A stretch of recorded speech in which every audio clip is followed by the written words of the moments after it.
All right, guys. It's been a while. Well, not been a while. I'm like it's been a week. Um. So, welcome to the stream. It's been a while since we did one, didn't it? It's been a long while, but we're back. We're quickly clock back. You know what I'm saying? But yeah. So we're back. It's been a while, but let's do this shit. So I'm kind of happy. My Lakers won. Luke Kennard.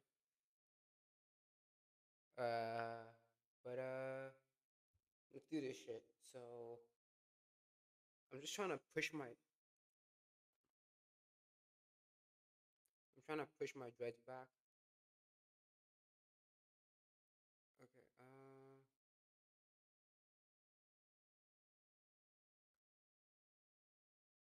I'm trying to push my shit back. Okay. All right. So today, we're gonna do some react to anything's. I do have some videos I do want to watch, so we're gonna do that. Um.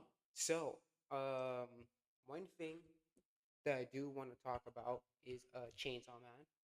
So, in case you guys didn't know, not ChatGPT, fuck that.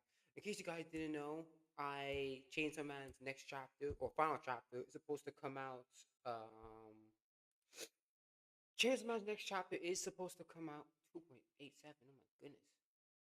Uh, actually, let's see the spring ones first. I want to see what's the spring anime. More options because we value my privacy. Reject all. Thank you. All right. I do want to see what's here. Okay, so we have ReZero, don't care. Slime, don't care. Classroom Delete, don't care. Restore Wand and Sword. I think I finished the first season. Let me see. I think I finished the first season, right? Of Restore Wand and Sword. What did I give it? What did I give it? Because I don't want to finish the first season. Oh, I didn't sign. I didn't log in. Hold on. Give me a second. Give me a second, guys. Give me a second, guys. Let me log in and let me continue. Let me just log in. I don't want you guys to see my shit. Uh, Let me just log in.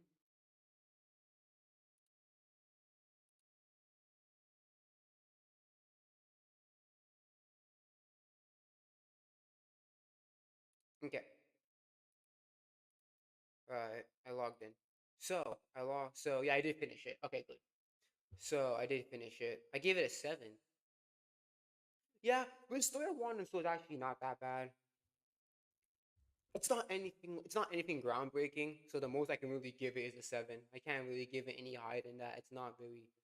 It's nothing. It doesn't exceed expectations. It's pretty much it's basic, but yeah, I do want to do a total drama tier list though because a couple days ago during work I was like feeling a big sense of nostalgia. So what we're gonna do is we're gonna just talk about a little bit the anime and Chainsaw Man, and then we're gonna talk about do a tier list. So okay, so I did finish it. I did finish one. 7.8. 7.8. That's what I got. Oh, let me just restart this. There we go. Okay.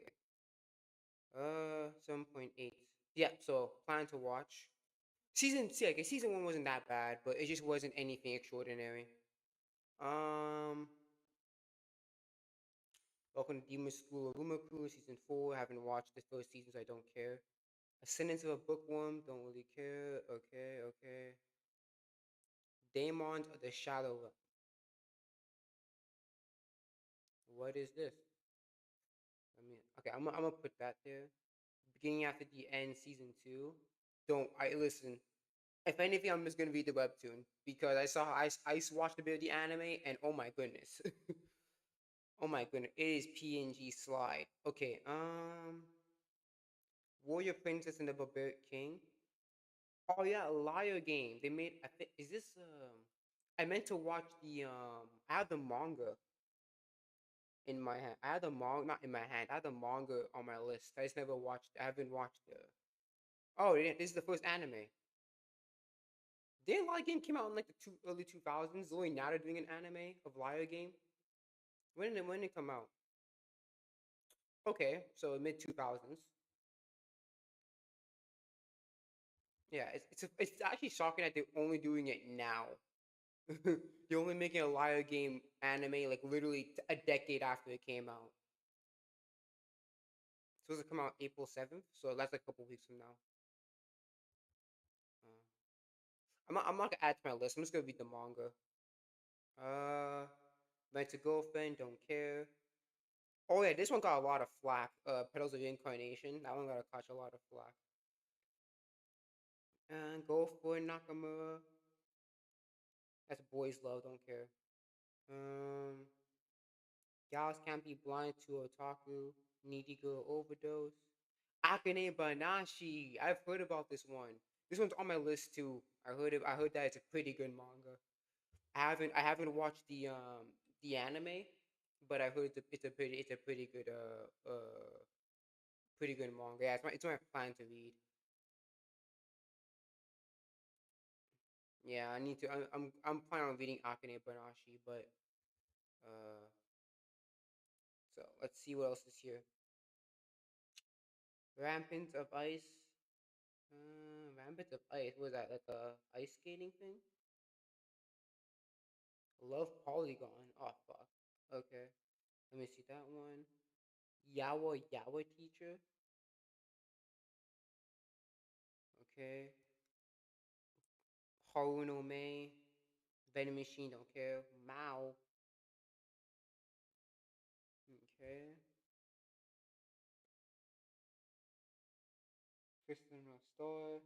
Class in the Black Cat and a Witch. Replica Camp. Oh my goodness. It's just like okay. Aaron the Southpaw. Or Kill Blue.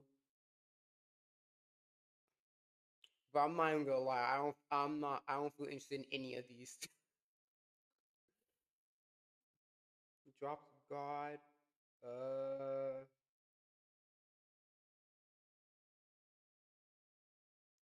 Dandelion. Okay. Oh yeah, yeah. This one, this season's weak too. Yeah, this season's pretty weak.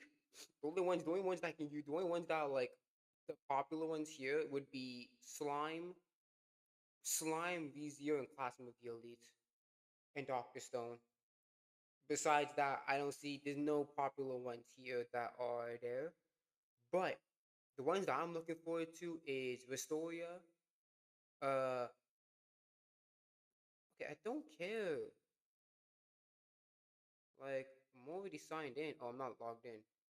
Oh my god. Let me do it again, guys. I'm gonna let me just log in again. There we go. Okay, I'm back in. Cool.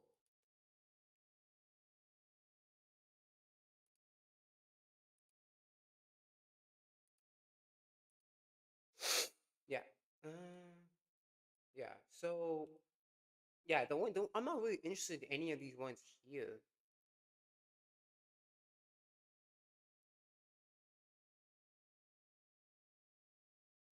Okay, Witch Hat Atelier. That one I'm actually pretty interested in. So I'll put that in plan to watch.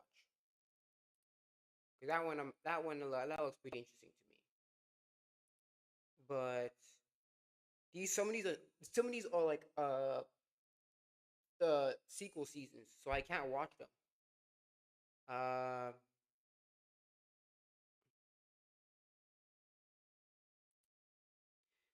Demon to the Demon Realm. Yeah, but none of these I'm like. Uh, I made friends with the second prettiest girl in my class. Yeah, a lot of them are sequel seasons this season. Yeah, second season. Yeah, a lot of them are second seasons of stuff. Yeah, Petals of Incarnation. I'm gonna watch it because that freaking Hitler lolly got me. That was like, what the fuck? Obviously, they fucking censored it. Well, obviously, it's a freaking swastika. Oh, they fucking censored that.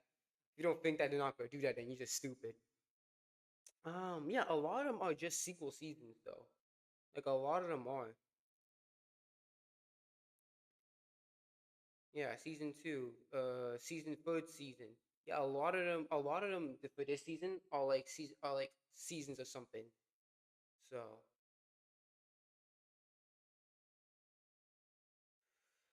okay, so let's see the ones that I actually have here. So Shadow shit.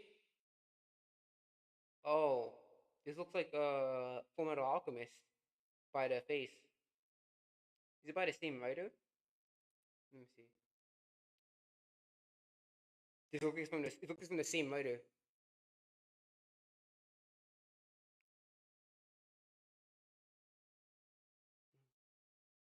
Where's the author? There it is. More titles. Nope. Type of mangas publishing. Okay, there it is. She's the one that did Full Metal Alchemist, right? Yep. Yeah, yeah, yeah. This is the one. Okay, good. So this is the same creator that did Full Metal Alchemist. Okay, I will. I'm gonna see. Well, I'll put plan to read, but I am gonna watch the anime for sure. Yeah, I'll watch the anime and see how it is. Yeah, I'll put plan to watch. I'll see how it is. I'll test it out. Liar Game. I don't know. I probably will just read the manga instead. It's only 200 chapters. I can get through 200 chapters. Petals Reincarnation. I'll put that to plan to watch.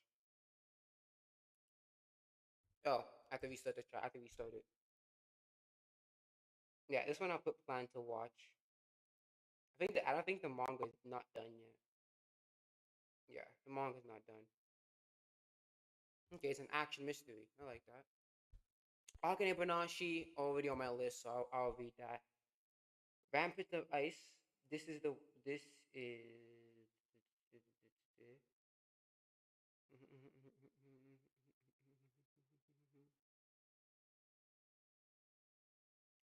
Oh, it's a love square. It seems like a love. It's like a love square. Love polygon. Yeah, this is like a love. This is a love. This is the love square. I mean, it's only 117 chapters. I can finish it. I can literally just finish it. I don't need to be. I don't need to watch the anime. I can read this and finish this up. Um. Yeah. So Daemon of the Demon World. I am going to watch that for sure. That's on my shop to list. Yeah, this season's pretty empty. Uh.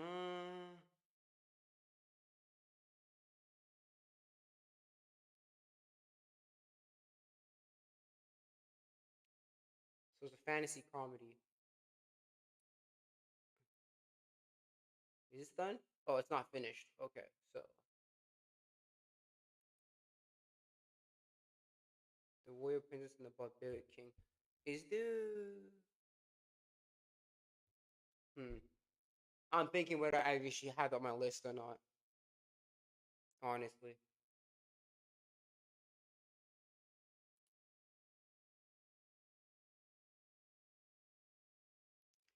Oh, this one is the anime done? I mean the manga. So the manga's not done. Okay. Uh, I guess I'll add it to my list. I'll add a couple of romances to my list. So yeah, it seems like a lot of it is basically a season of something. What about Aaron the Southpaw? Is this a webtoon or this is a what? An adult cast web? Oh, it's a web manga. What is it about?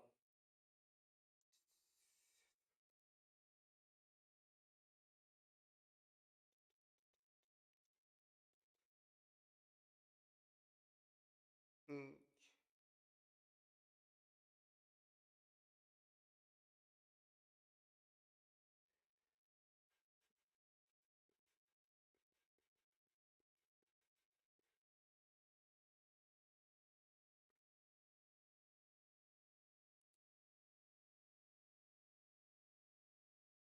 Ah, so it's like a graffiti thing. It's like an art thing. It's like an art series.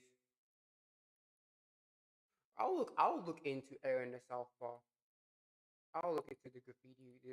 It's basically a graffiti anime. I know a person who's very into graffiti, so maybe I'll probably recommend it to him, but I'm not too sure. Okay, this is Kill Blue. Is the manga done? The manga is done. Okay, so I'll read the manga instead. I'll read the manga instead. I'm not gonna. Yeah, I think that's it. Besides that, I'm not interested in any of the manga anime here. Again, a lot of them are seasons of something. So, uh, yeah, a lot of them are seasons of something. So I just can't see it. Recent fan updates. Okay. All right. So we're gonna talk about Chainsaw Man. Um, I'll just put it. I'll put it up here. Well, there's no parts. Just Chainsaw Man. So I have watched. I have read at least. No. Fuck it. I have actually. I'm caught up with Chainsaw Man. Uh, can I edit it? Jeez. 231. Yeah. So I've actually read it. I'm caught up with Chainsaw Man. So I'm literally waiting for the last chapter. And oh boy, I'm gonna be honest, bro. Part two is worse than part one. I'm gonna have to dip it down. I gotta have to dip it down to a six. Actually, I'll put it to a seven. I'll see how the ending is first, and then I'll see. But yeah, Chainsaw Man Part Two. Chainsaw. Here's the thing. Chainsaw Man Part Two. It's not the fucking. It's not the worst thing you will ever see, right? Not that. But if anyone says that Part Two is better than Part One, don't believe them because Part Two is worse than Part One. Because for Part One, you had. Here's the thing. Part Two, it is especially the second half. Like literally, as soon as uh, literally the build, not the build up, but around the time that basically Naruto dies, is essentially the downfall of Part Two of Chainsaw. There is so much shit that he has to wrap. Because I saw it from Twitter and all that shit that it is on its series finale, not part two finale, not anything, series finale. So that means that this series is gonna end after this. Now, here's the thing: there might be a sequel. That's the thing that it could. Oh shit, my thing broke. Oh crap, my thing is fucking broke. No. I use that to protect my damn charger part. Anyways, here's the thing. That part two is definitely worse than part one. Like the issues that I have with part two, here's the thing. It happens a lot with character deaths. Is that one of the issues I had with Yoshida. Yoshida, I'll show you. Fuck, not the baseball player. Yeah, Yoshida. He dies, right? Spoiler alert, obviously. But the way that he dies, it's so like it is so unceremoniously because it's like it basically because he's one of the major characters in part two. That like he is main he's one of the major characters in part two, and the way that he dies is so like nonchalant that it just makes him feel like a father character. Like again, he's dead. He's obviously fucking dead. He got burned to death. But yeah, he he is very. Yeah, the thing is that again.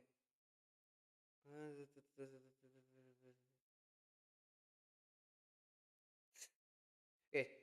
Yeah, Yoshida again. Yoshida is basically a no, he is basically a nothing character. Like when he dies, I didn't really feel much for him because he just appears here and there. That's basically who Yoshida is. So when he died, I didn't feel jack shit about him when he fucking died, right? And then you have Fami. Fami when Fami died, I felt nothing. When the Famine Devil fucking died, I felt legit nothing because she just appears out of nowhere, and then she just gets killed.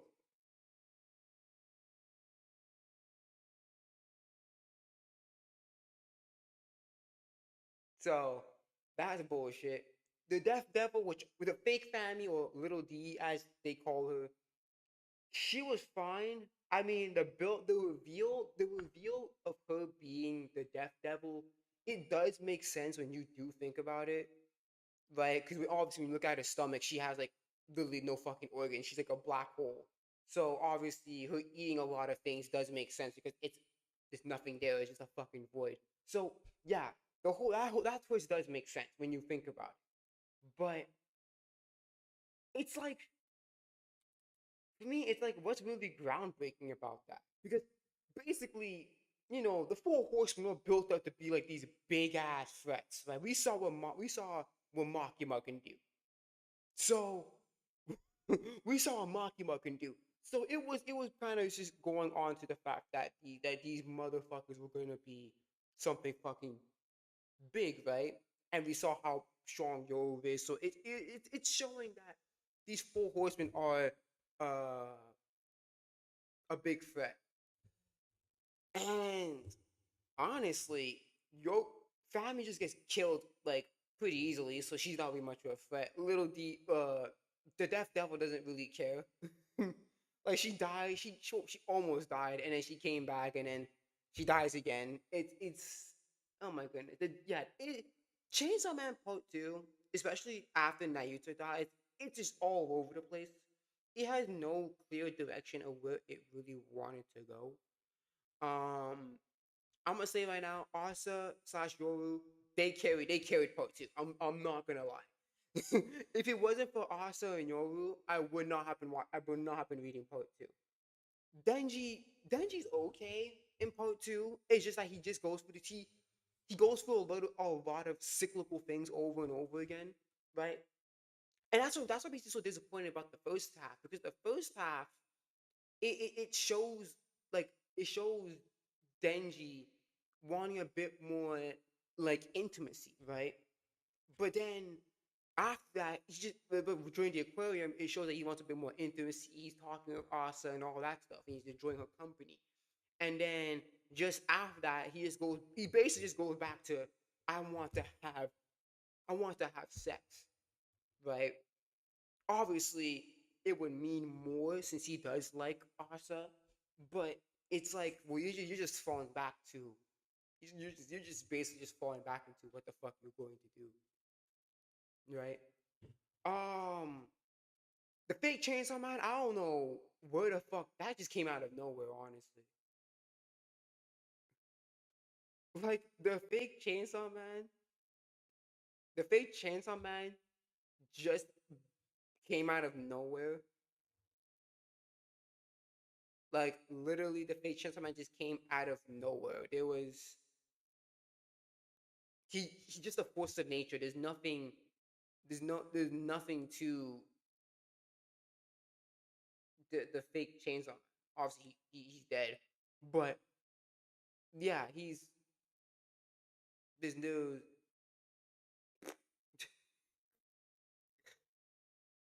like this is him right here. This is the fake Chainsaw Man guy. But like he's a nobody. We never get who he is.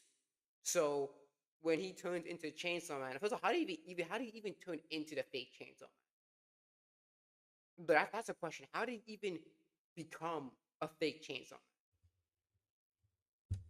right? It's just not really explained on how he was even able to do that, right?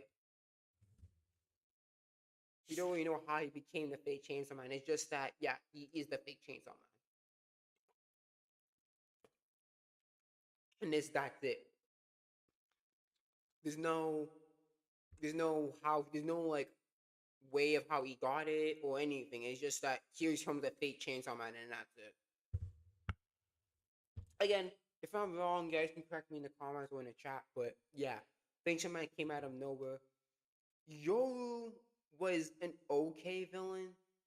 I mean, because the thing is that she was basically flip flopping all over the place. Because there was moments that where she helped Yoru, and then there was well, not Yoru. There was moments where she helped Asa, right? Like in the early Gentleman, she helped Asa like survive and shit. And later on, she just becomes like a big villain and shit like that. Um, yeah, I just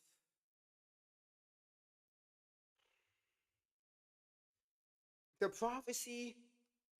It was the prophecy was not really built up. Like the prophecy is something that just came in like a little like I think it was like in the second half where they started mentioning the prophecy, and the prophecy really means nothing. And then they talked about first of all, Denji was apparently eaten by devil, so I don't know how he's able to even be in that whole area, that whole dream like area that he was in with Pochita, because he got eaten by a devil. That's what happened in the last chapter. So I don't know how he's even in that dream world that he was in. Right. So yeah. Blood Devil. For the Blood Devil, we never saw the Blood Devil ever again. It was kind of implying that we're gonna see uh the Blood Devil. Like so obviously, yeah, Power's dead, right? Obviously, in the end of the end of the first part one. But it was essentially yeah. I want to see if is Maui dead. I want to yes, Maui is dead. Oh man, Maui's dead. Okay, yeah. Uh, yeah. Power just dies. No, Power. The Blood Devil. It was implied that the Blood Devil we're gonna see the Blood Devil again, but it just doesn't. We don't see her ever. We don't see the Blood Devil ever again. Now, the last chapter could be, hey, this is Power without the Devil ability, but I don't know how that even make fucking sense. I don't see how that ever makes sense.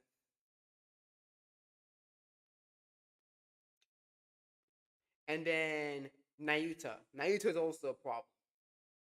Nayuta was fine in her role, but her death was so it was basically she died. Denji crashed out. A couple chapters after, well, lose the chapter right after it, and then after that, she just becomes irrelevant. She's never mentioned ever again after that crash out. So it really makes it seem that Naruto didn't really matter much to Denji, because after that, Denji never really thinks about Naruto like ever again. So it just really makes it seem that Naruto was really just irrelevant in in it. And again, it was around when Naruto dies where Chainsaw Man Part Two really just went like it just went downhill. Again, it was all over the place, man. It was really just all over the place. It was like really action heavy. Like because Part Two wasn't really that action heavy in the first half. In the first half of Part Two, it wasn't that action heavy. But when again, again, it was when Naruto died. It was just like it was fight. It was basically just fight. And again, I'm not the biggest guy of fights, but again, it just makes it seem that when Naruto died, it doesn't really mean anything, because again, she's after her death and after that Denji's crashed out. Denji just doesn't mention her ever again. So again, it's just like it just makes it feel that Naruto never really mattered to Denji, which obviously is a fucking lie. But it's just like it's just like Denji, if you care a lot more about Nayuta, you should really think about her a little bit more, you know. You should think about her a little bit more. But she just dies and then that's it.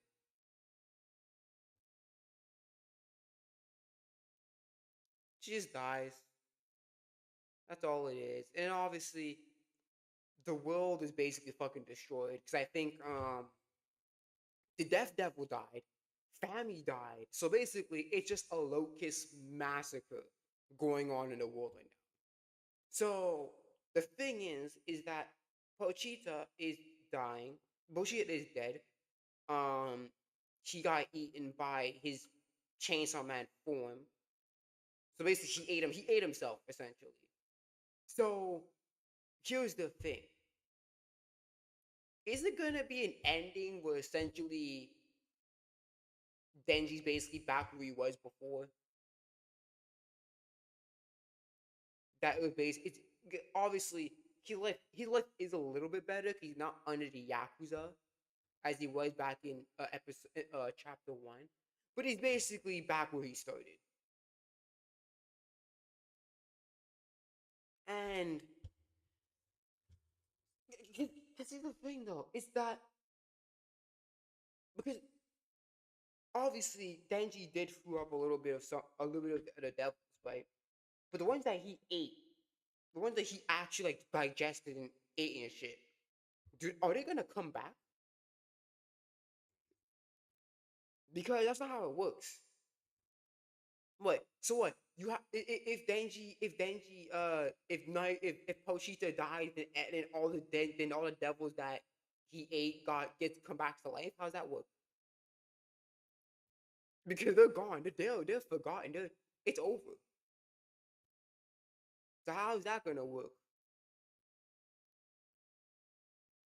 And also another issue that I have with Chainsaw Man Part Two is when Denji was fighting Yoru, Denji had a whole not a whole bag, but he had a whole handful of these like devil pawns. Where the fuck did he get those? Because we didn't see the Death Devil give Denji those death pawns prior to the battle. So the fact that he was able to have those little devil pawns and basically eat things and base concepts like legs, base concepts of like mouths and shit, it's just like what the that's all that's an ass for because that comes out of nowhere.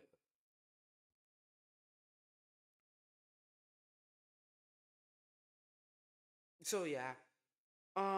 Obviously you're supposed to get the last chapter this week. I think it's like the 24th or 25th. Um yeah. I'm sorry, think I don't think that it's gonna end well, bro. Like like the thing is, you're gonna have probably have to need because what's gonna happen to Asa because then she got eaten. So basically, Asa is by herself with those damn devils. So is she gonna die too? And again, Denji got eaten by a devil. So why is he having this whole dream sequence thingy with freaking Pochita? And again, it was also implied that Pochita is Denji's hurt. Does that mean Denji dead? Because Pochita is literally Denji's hurt. So unless he somehow has a second heart, his human heart, and then Pochita's heart in his body, that also doesn't make sense. Overall, honestly, yeah, Chainsaw Man Part 2 is definitely worse than Part 1. The hands down. It is definitely worse than Part 1. I will not hear any argument about it, bro. Part 2 is worse than Part 1. Part 2 has worse side characters. Like, a lot of them are forgettable, right? You also had Nobana, which was Kobene's brother. He did nothing. He basically Kobene 2.0. So yeah, the side characters suck in part two. Side characters don't really because Mifune, the little chick as the STD devil, that little chick big thing. She's basically a nobody. Like honestly, besides her personality and the fact that she has the STD level, there's not that much to her. But yeah, side characters the worst in part two. Side literally, it was only Asa and Yoru. Oh yeah, Asa and Yoru really carried part two. They really did because besides them, all the other characters didn't really mean much. All the other characters aren't really like flesh. I know what's the game? Yuko? Yeah, Yuko. She had a brief time, but she just died. She died. So like, oh man, ah,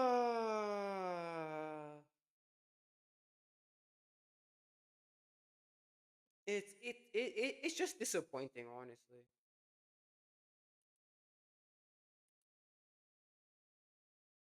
Yeah, Chainsaw Man Part Two was disappointing. A lot of the side characters were forgettable. Besides Yoru, besides Yoru and the fucking besides Yoru and Koshida. Is the name Koshida? Is it Koshida? Let me check. No, it's not here. It's here. Yeah, besides Yo and Yoshida, besides Yuko and Yoshida, a lot of them are just forgettable. Nobana came in, didn't do jack shit. Um, Fake Chainsaw Man, we don't know who he was. We don't know who he actually was, but he was just there. How did he even get the Fake Chainsaw Man? How did he even get it? It's like that doesn't make sense either. It's I don't know. It is. This is a very weak. No, I don't want to say it's weak. The second half of it is weak. It's like a fucking Death Note scenario. Oh my goodness. The second half of part two is weak. That's for sure. Second half of part two was pretty weak.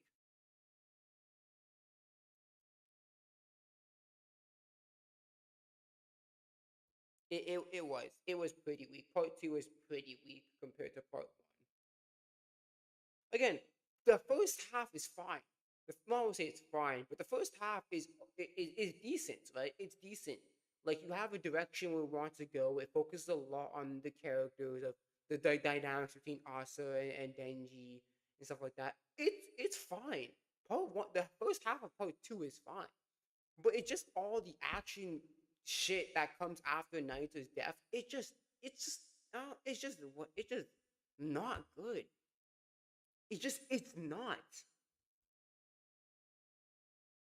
And the fact that Chainsaw Man Part Two is going to end uh this last chapter, I got no hope for it, honestly, bro.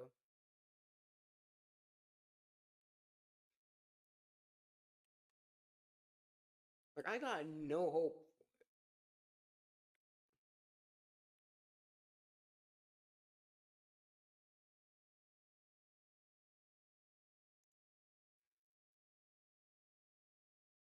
But yeah.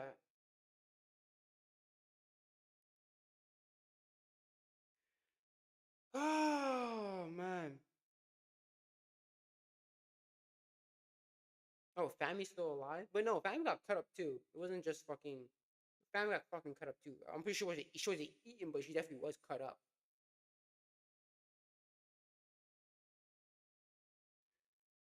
So yeah, basically death is gone.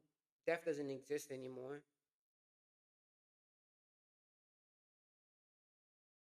The prophecy was there wasn't enough build. There wasn't enough build to the prophecy. The prophecy wasn't built up like that, though.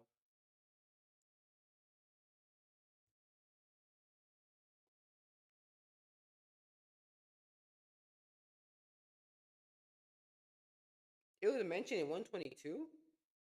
Yeah, it was too far in between though. It was definitely too far in between.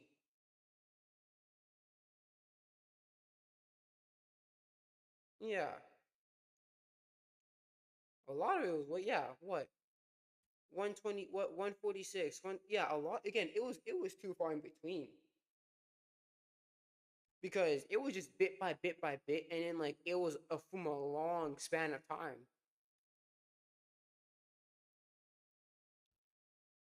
But yeah, again, I don't know how this is gonna work because by where it's going, it's definitely it's basically Pochita erasing.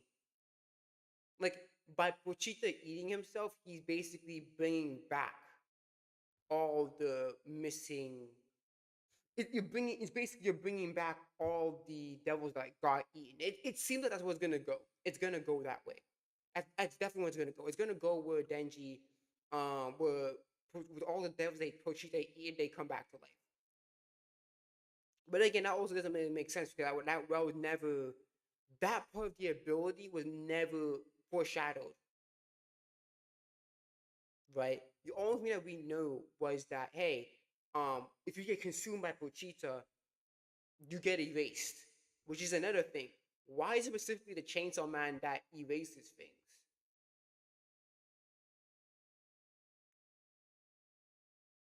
Why is it? Yeah, why is it specifically only Chainsaw Man? That's the thing. Why is it? Why is it Pochita the one that can erase things?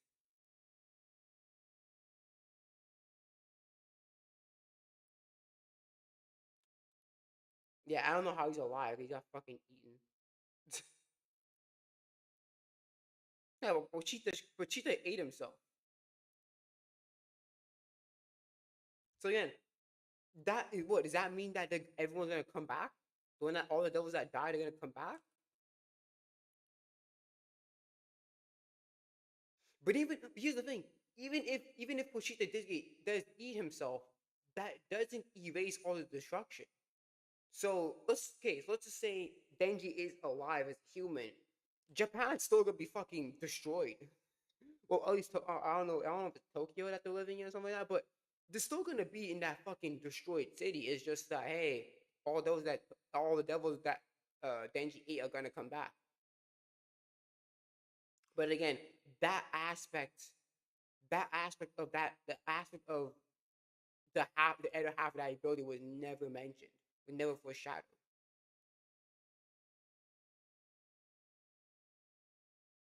Because because the only way that the devils can come back is if Denji froze them up. Like we saw that. We saw when Denji froze up devils, when he vomits devils, that's when the concept becomes existent again. But what happened now knowing that Pochita ate himself? What does that mean that those concepts that Pochita ate comes back? But how does that work? Because that aspect of the ability was never mentioned. It never foreshadowed.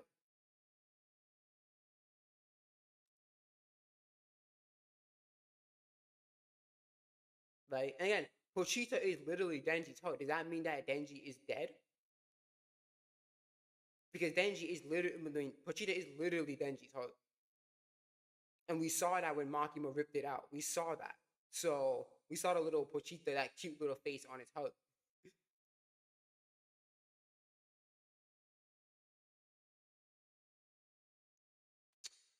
I don't know. Yeah, again, it's not even part two is the second half of part two is just it's just a whatever.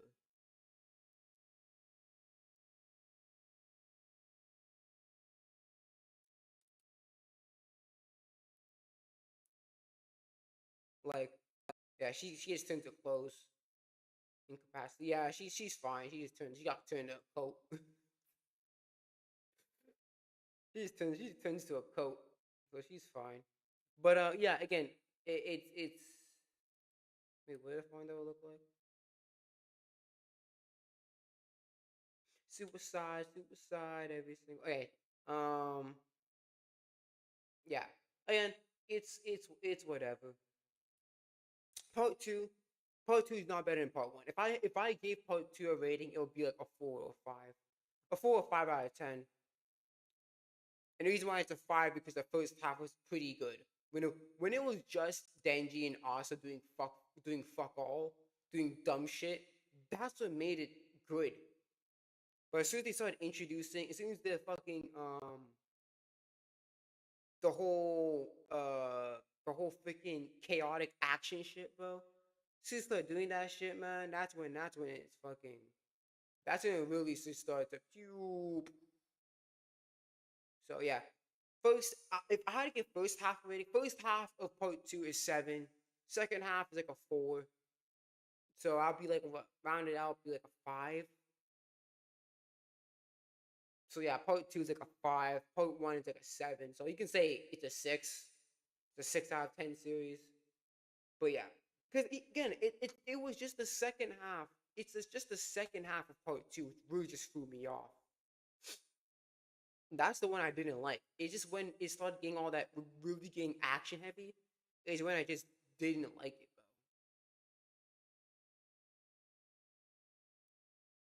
bro. Okay, let's do a tier list of total drama. I do want to do a tier list of total drama characters. Let me do is there like a total drama lo-fi? I don't think there's any total drama lo-fi, but we can try. We can try, right? We can try. We can try, right? No?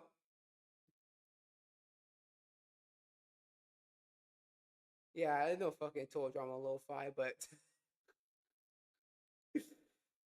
oh shit. But okay, let's see how this song sounds. Let me restart it. Let's see how this one sounds.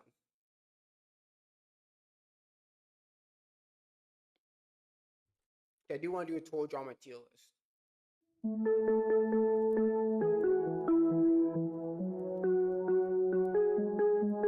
It's just not plugged in.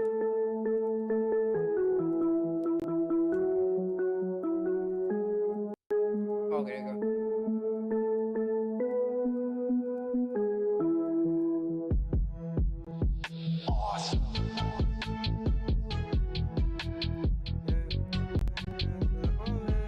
Okay, let's do one.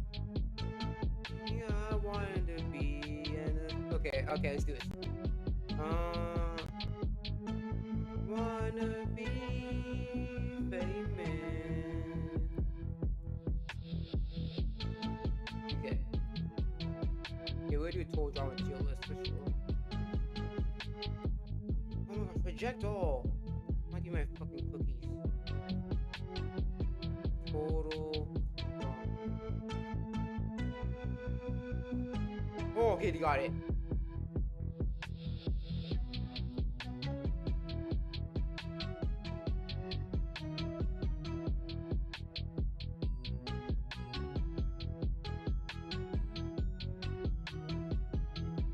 Okay, we can do this one.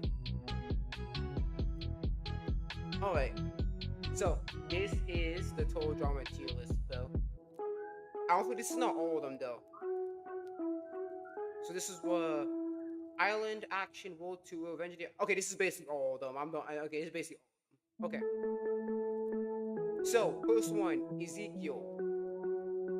I did not care about Ezekiel, bro. I'm gonna be honest. Basically, Ezekiel was his home. He was a homeschool kid. Really, he was mad misogynistic, but yeah. Ezekiel, I did not care. Even when he turned into that fucking golem like fucking being thing, I did not care about Ezekiel. Ezekiel was who cares? I did not care about Ezekiel. Especially when he got radioactive glue on him, I did not care. Beth? Beth wasn't bad. She was okay. Yeah, Beth was not that bad. She was fine. Well, I'll put her in neutral actually. Beth, I had nothing against Beth. She was okay. She was nice and all that shit. That's all. Courtney, Courtney's going up there. Courtney, I have mixed feelings, right? Because her in Island of World Tour, her in Action in Island World Tour is fine.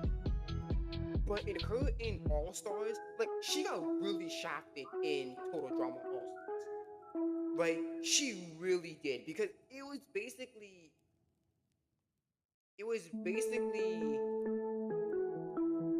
um it was basically reducing Courtney because it was still kind of on the Duncan thing and the Duncan and all that Duncan shit. So yeah, yeah, I have mixed feelings on Courtney. Actually, I put her not too shabby. Guys, I liked her character. It was just she just got shafted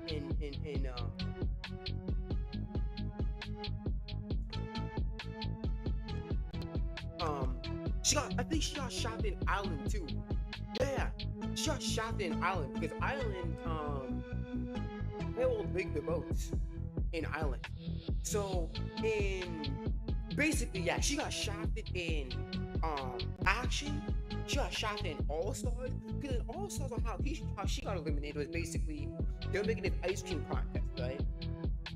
They were making this ice cream contest, and it was like it was so fucking chaotic. Basically, what happened is that her ice cream was basically garbage. She had like burnt chocolate, dirt, bird shit on it. So she was like, "Yo, I don't care about it. These intern's gonna eat it anyway." And then it was funny. Chris is like, "You're not feeding that to my interns." It's so funny because that shows that Chris that even though Chris is a sadistic fucking sociopath or psychopath, he still has some care for some people. So he was like, you know what? Because of that, Courtney, whoever eats their own ice cream first wins. And so Courtney had to eat her fucking like bird puke, not bird puke, bird shit fucking ice cream, man. Oh my goodness, man, it was ridiculous. But um, I mean, like she kind of deserved it because even after getting along with Gwen and all that stuff, even like basically solving her issues with Gwen and shit, she wrote that dumb list and basically she screwed herself over in All Stars. So in All Stars, she got what she deserved, but in Island she definitely got shafted by fucking Hell. Fuck Hell. Speaking of Hell, this guy. Here's the thing, because there are some Hell is justified in why he did what he did against Duncan. What he did it because he was getting bullied by Duncan. I'll put mixed feelings. Because what happened to Harold is justified. What he did to Duncan is justified because basically what happened is Duncan was not only torturing Harold, but then Duncan was also pulling chicks. So like it's like okay, come Harold's like okay, first of all, you can't have both, my nigga. You can't be bullying me and then getting chick and then bagging chick like a bag of chips though. Hell no. So basically he's like, okay, since I can't fuck with you physically, I'm just gonna fuck with you emotionally and get rid of the chick that you wanted. So Harold, I understand why he did what he did. But first of all, he should have been out because when he did the cheating thing, it was literally in it was in the confession booth. So I don't know how Chris just did not care at this point because there are moments where she uses the confession booth to expose people or whatever. But he did it in Pockets Riley, but I'll talk about it later. But it shows that Chris is understanding of the confession. He understands the confession because I don't know how Harold got away with it. Like it's kind of dumb how Harold got away with it because he shouldn't have. But overall, um, Harold, yeah, it's just a mixed feeling. There's moments I don't like Harold, especially there are sometimes where he deserves to get bullied. One time in the season, in one of the episodes, he left like these dirty drawers all over the place, which got DJ, Jeff, and Duncan mad, and basically started bullying him and fucking with him. So again, there are some times where Harold does deserve the shit that he gets. But there is sometimes where Harold does deserve the shit that he gets. He came in clutch at the dodgeball, for sure. Dodgeball, he came in clutch. That I like. But again, and I like his relationship with LaShawn. But yeah, it's just yeah, I can definitely understand him. I put him in mixed feelings because there are reasons I don't fuck with him. Jeff, not Jeff. Brent. Is his name Brent? Brent, right? Brent. Brent was okay. Brent was fine. And then it was the whole that whole Gwen shit. Because basically he was doing that 1 2 people. Like he basically doing the thing to 9, which was basically when you put Brent and Gwen's name together, it's like 9 letters. So that's why you're shaking his shit 9 times. And then when he got eliminated, right? When he got eliminated, and then he was on action, so to explain himself, I'm like, shut the fuck up. That's not what happened. I feel it was or was it after? I don't know. But he started explaining his reasoning on why he was doing that whole counting shit. I'm like, no, it was like, oh, my dog died when I was 9 years old. That's what I do. I'm like, shut up. No, it wasn't. Because I was never mentioned beforehand. So no, all that. You should, by that logic, then you should have done that shit like first thing. You should have done that shit way before you even started talking to Gwen. But that wasn't the case. He started doing that after he broke up with Gwen. So I'm like, yeah, I don't believe that. Overall, I'll put Brent in not too shabby. Brent was fine. It was just that Gwen thing, that his addiction to Gwen is what really pissed me off. Bridget was fine. She's just Jeff's girlfriend. That's pretty much it. Uh, Lindsay, I put Lindsay in pretty neat. Lindsay, she's a stereotypical blonde, super dumb. Yeah, super dumb. She's nice, right? She's nice, and she's never malicious right? She never does shit to purposely fuck me. A lot of the shit that she does is either accidental. But one of the best moments for me is when she actually crashed out on fucking Heather. That shit was amazing.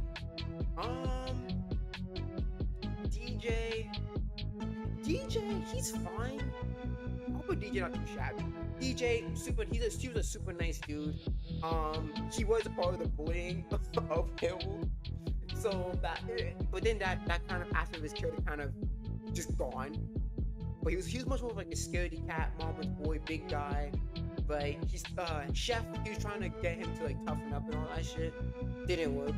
But yeah, DJ not too shabby. He's okay. There's nothing much to him. Jeff, I like Jeff. I'll put him in really great. Jeff, he's a stereotypical surfer dude. Super nice, super out there, just wants to have fun, right? Obviously, the reason why I put him in really neat, or not really neat, and really great, is because his shit in action. When he became like the host of Total Drama Aftermath and shit, that's when he really started to become like basically a more of a Chris McClain, like let's do shit for the views type shit. And he just became an asshole in action. So I didn't really like him in action. But when he came back in I don't think he was in World 2. When he came back in Redonkulous Space, that aspect of his character of being a jerk kind of went away, and he became back being a surfer dude. He was one of the main characters. He was one of the only teams in Redonkulous Space I was actually voting for. Because him and Brody were like, dude, bro, right? Homies for life. So when the silver dudes actually won the Redonkulous Space, I was actually kind of happy. Maybe I do like Brent, I do like Brody. Like, and even when Brody, like, he had a potassium deficiency, so when he goes up too much stairs, or he physically overexerts himself, he likes claps, right? That's kind of how it works. So yeah, overall, Joff is really good. And it's so funny because how he got eliminated, because the only reason why he was eliminated is because he's too nice. And that's what made him a threat. He was so genuine and just a chill dude. That's what made him a threat. That's why everyone voted for him. Even bro's like, wait a minute, you guys voted for Jeff? Even Doug's like, yeah, he's a good dude. And that could be obviously a big issue because there's no beef against him. So yeah. Lashana's also pretty good. I wouldn't say she's the best because that crying shit really pissed me off, but yeah, she's really great. she was one of the characters that did not take shit from Heather. She was the one of the only ones that actually like stood her ground against Heather. Most of them just kind of just like seethed in the background or like trying to trigger. But Lashana, she was like, nah, I'm not taking shit from you, Heather. Fuck you. Like she was overtly like, yeah, fuck Heather. Obviously, a lot of people were fuck Heather, but they weren't out there as Lashana. Like so, and also her elimination was fucking stupid. Her elimination was fucking stupid because it was basically it was they went to the eliminate. Basically, there's a stupid fucking. Chris is like, okay, since everyone voted for each other equally, let's have the fucking eliminated cast vote for people. And then everyone just started bringing up Lashana's name either by accident. A lot of it by accident. And they're like, oh, that's one vote for Lashana. It was so dumb. That's how you know they didn't really want to bother for tiebreaker because it was so dumb. The way that she got fucking shafted was dumb. And then in World Tour, she's got manipulated by Holly Honjo and then she eliminated there. So yeah, she was really great. Duncan. Duncan is Duncan. I'll put Duncan in one of the best. Duncan's one of the best characters in Total for sure. Obviously we know he had that fucking. Okay, I might put him in really great now. So I'm thinking about the the love triangle, and that wasn't really good. But yeah, total drama. Sorry, Duncan. Yeah, he was great all throughout. The only one I didn't like him in was in All Stars. When he started becoming more softer and all that shit. But I mean, that aspect of his character isn't out of nowhere. Like his softness, his nicety. He was like that in Island. He had some nicety in Island, especially around Courtney and all that shit. But yeah, All Stars really got shafted. Right? He really got shafted in All Stars. Was he in World 2? I think he was in World 2. World 2, he was pretty nice. Well, he only made pretty nice. I mean, he was pretty good in World 2. And then actually, he was pretty good. Alan's one of the best.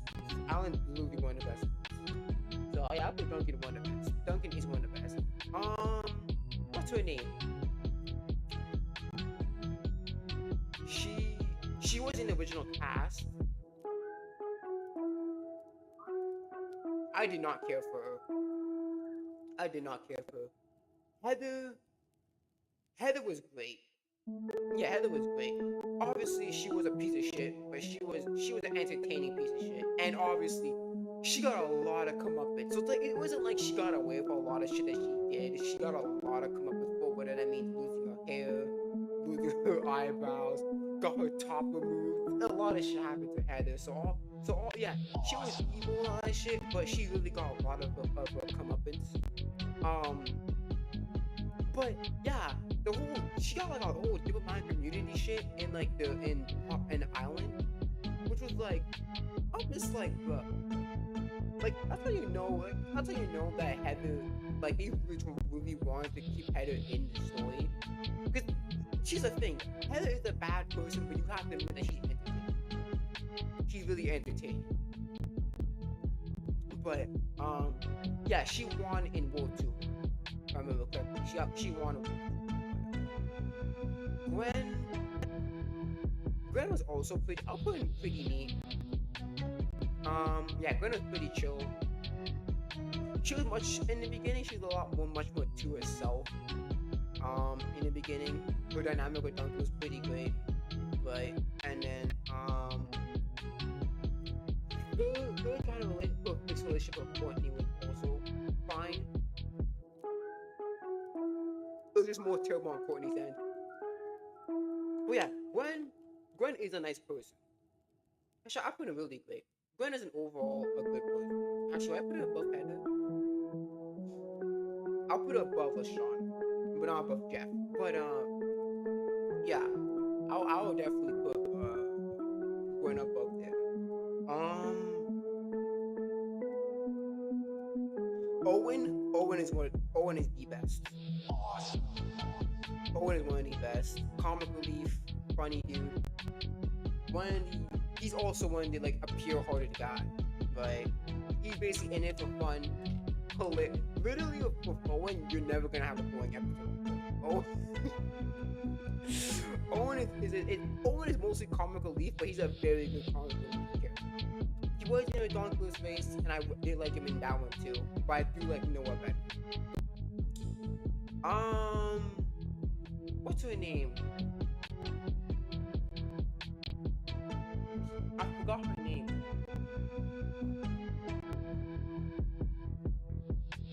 Let me search it up.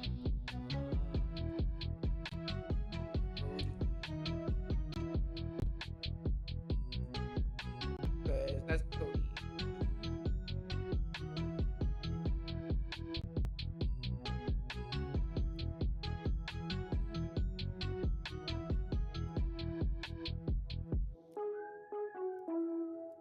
Sierra, after this, Sierra. That's her name, Sierra. Sierra, no. I did not like Sierra. I wasn't the biggest, cause she's a very stalker dude. Not stalker. Yeah, she's a basically stalker. Did not like her. Didn't like her.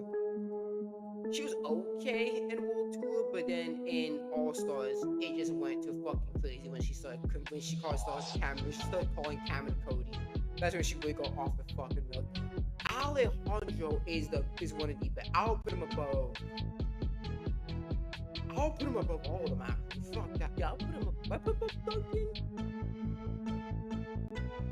Will I put him above Duncan? No, I'll put him there. Alejandro's also one of the best. He's basically the whole package. He is smart. He's basically like Heather. It's so funny because how do I say it? Noah described him perfectly. He is basically a Heather with social skills. That is essentially what Alejandro is. He's basically Heather with social skills, but better. In All Stars, he was good in All Stars. He carried World Tour. I'm sorry. He's one of the best characters in World Tour. For sure. Don't like her. She's a yapper, didn't do much. Oh no, my goodness. Noah, also one of the best. I love Noah. He didn't really do much in Island, but when it was World Tour and Redonkulous is where he really just when he really became like out there, and that's when he really started having a lot more screen time. Was in World Tour and Redonkulous Face. Redonkulous Face, we saw a lot more of the side of Noah, a more nicer version of Noah. We tried to flirt with trying to flirt with Emma. And all that shit, but I'm pretty sure Emma is down here. Emma down here? Let me see. Yeah. Is Emma down here? Yeah, Emma. That's an Asian ship right there. Yeah. Yeah. I know his attitude, and actually, I like it. Noah his whole attitude. Yo, man. No, it is the definition of him. He ain't got no like. All talk. Yeah, Justin didn't care for, because in Island he was irrelevant, and then in action he tried to be this whole manipulator. He was so obvious in his manipulation. It was stupid. So yeah, I did not care for her. Sadie, don't care for either of them. Tyler was pretty neat. He was basically like he's basically a male Lindsay. Tyler is basically a male Lindsay, but better. I'll actually put him above Lindsay.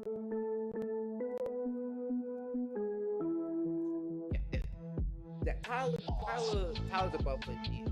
Tyler is basically, he's loyal, stupid but genuine, right? And not gonna lie, he definitely carried he was also in World Tour. I remember because he was in Island World Tour, and he was okay, pretty neat, nice guy, not too much. He is liked her Izzy. I'll put her. I'll put it really neat. I'll put her above. She was interesting, crazy, crazy, crazy character.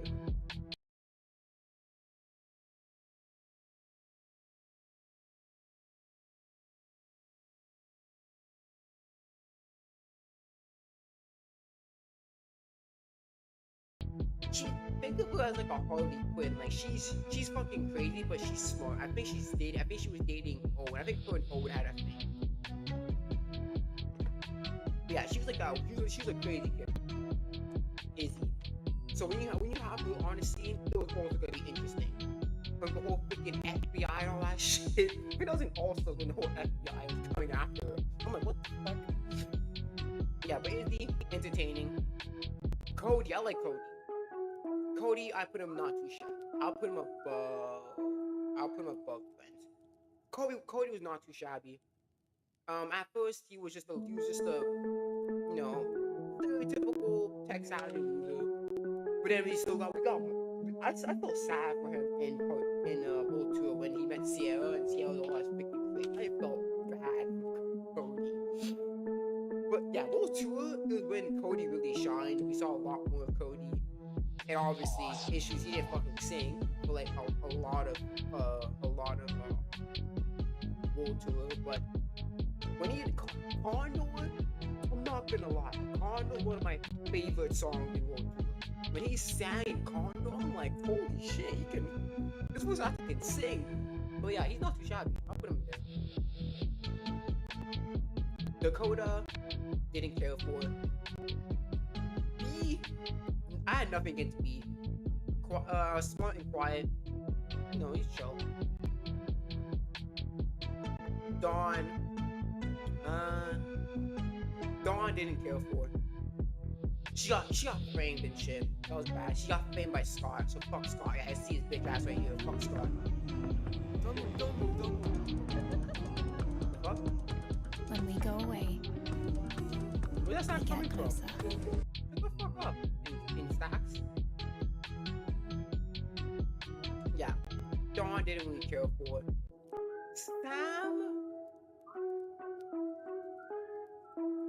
Sammy was fine.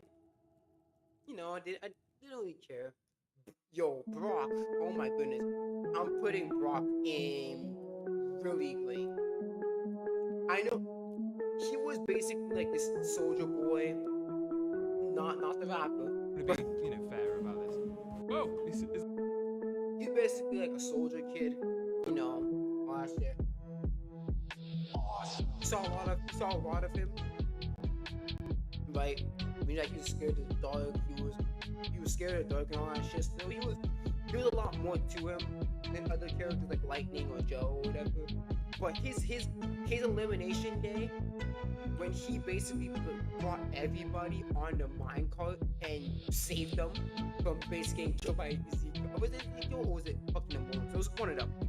But when he did it in the mines and basically brought and saved everybody, like no soldier left behind, bro, that made Brock go up. Brock is one of my favorite characters in Revenge of the Hound. But the fact that he did that shit, one of the best.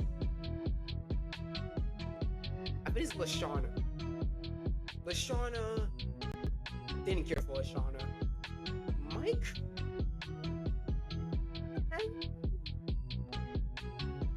Mike wasn't too bad. I did like Mike. Yep, he's not better than Cody. I did like Mike. Mike was fine. He was fine. Not too much. But I didn't like him though. He was one of my favorite characters in Revenge of the Island. I hate how he got shafted by fucking Scott. Fuck Scott. Where is he? That's a bitch ass Scott. He's up there. Scott's up there, but I didn't like him. Chester didn't care for it. Yeah, Chester didn't fucking care for it. Svetlana, I like Svetlana. Is he better than Mike? Yeah. Not better than Cody though. Yeah, Svetlana was actually not better than Cody. Yeah, Svetlana was fine. She was basically the gymnast and shit like that. Yeah, she was fucking toying around. She was toying around Duncan in All Stars. I think she was possessed by Mal, so that wasn't really count. Svetlana's fine. Vito, I didn't like Vito. I did not like Vito. Him kissing up all Lashana, it's not Lashana. I don't. Is it Anna Maria? I think it's like Anna Maria or some shit like that. Her kissing up on Anna Maria, but Anna Maria, I forgot her fucking name. But her kissing up Anna Maria and just fucking, it created unnecessary conflict between him and Zoe, between Mike and Zoe. Unnecessary conflict. Manitoba Smith. Manitoba Smith. I'll put him around Mike. Manitoba is also fine, but yeah, it wasn't really much there.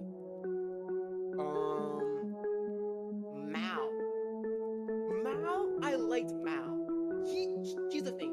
Mal is good in concept, but he's terrible in execution. That's the thing. Mal was fine.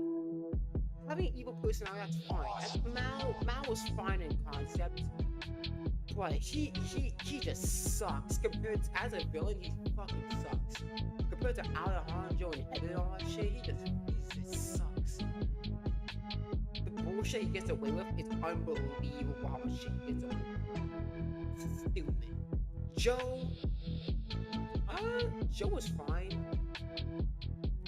Her dynamic with Rock and Lightning was pretty entertaining. She was fine. Actually, I put it above Mike. Nah, I'll put it right there. Yeah, Joe was fine. Not too much. Scott, oh my goodness, I love Scott. Fucking Scott, he's an asshole. In Revenge of the Island, he was really good in Revenge of the Island. He was very good in Revenge. He was basically ahead of farm boy mode. But yeah, Scott, asshole, but he was fine. All Stars, that evilness kind of went away when he fell in love with Courtney and him and Courtney became a thing. That was like whatever, but it showed a different side to Scott. Like it showed like the little innocent, not innocent, but the niceness of Scott, right? The genuine of Scott. So yeah, I put him in pretty neat. He was fine in both in Island and All Stars. And he definitely deserved to be an All Star because his shit at Adventure Island, fucking amazing. And also, he was the one reason why he got fucking Beverly B like eliminated. Zoe was fine. I'll put her above. She actually Zoe was fine. Not too much. I might put her not too shabby because of what she did after.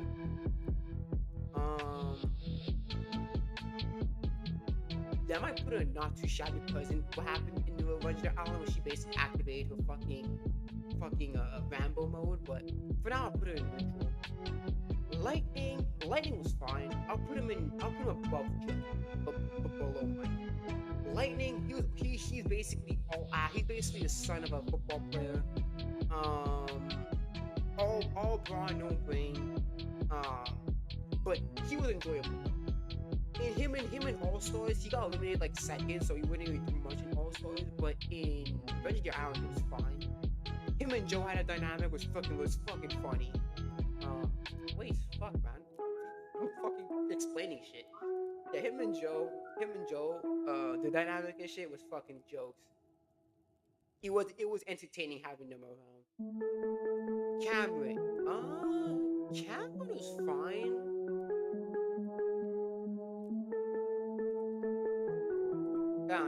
Cameron, I'll put him there. Cameron was fine. Yeah, he was fine. Budo, I don't give a shit about Budo. Leonard, oh my fuck. I'm not gonna lie, a lot of Pac with you, you're gonna have either the worst, at most you might get not too shy, but let's be honest, you're not getting any higher than that. You're not getting any, okay, you're not getting any higher than that. So, Leonard didn't care for it. Rodney, this guy, he's basically he is like the oh my goodness, fucking simp motherfucker. Okay, basically, this motherfucker will fall on anyone. That is basically it. This bitch will fall. This nigga will fall in love with anybody. I think he fell in love with Sky. No, he liked let me see. I know he liked I think Ronnie liked Scarlet, Jasmine, Sky, and the fucking Snow White chick. And he liked oh my goodness, he liked everybody. This nigga was falling in love with anybody, bro. And it was ridiculous. It was annoying. Fuck him. He was terrible. Sammy and Amy. Which one was I think this was Sammy, this was Amy. Sammy, basic bitch, asshole. Sammy, not bad. Not bad. I'll put her right there. She was fine. She was basically the nice one. Sammy was the bitchy one. Snow White chick, she was not too shabby. I would have put her above Brent. I wouldn't put her above there. Yeah, she was not too shabby. She was fine. She liked Dave. I don't know why she liked Dave, but she liked Dave. Topher I did not care for. He was basically a Chris McClain tryhard. Didn't care for him. I'll put him above. Actually, I'll put him in neutral. He was at least entertaining. Dave, Dave, I'll put him in mixed feelings because essentially Dave was essentially Ronnie but better in a way. Because here's the thing, Dave he liked Sky, which is the girl right here. The thing is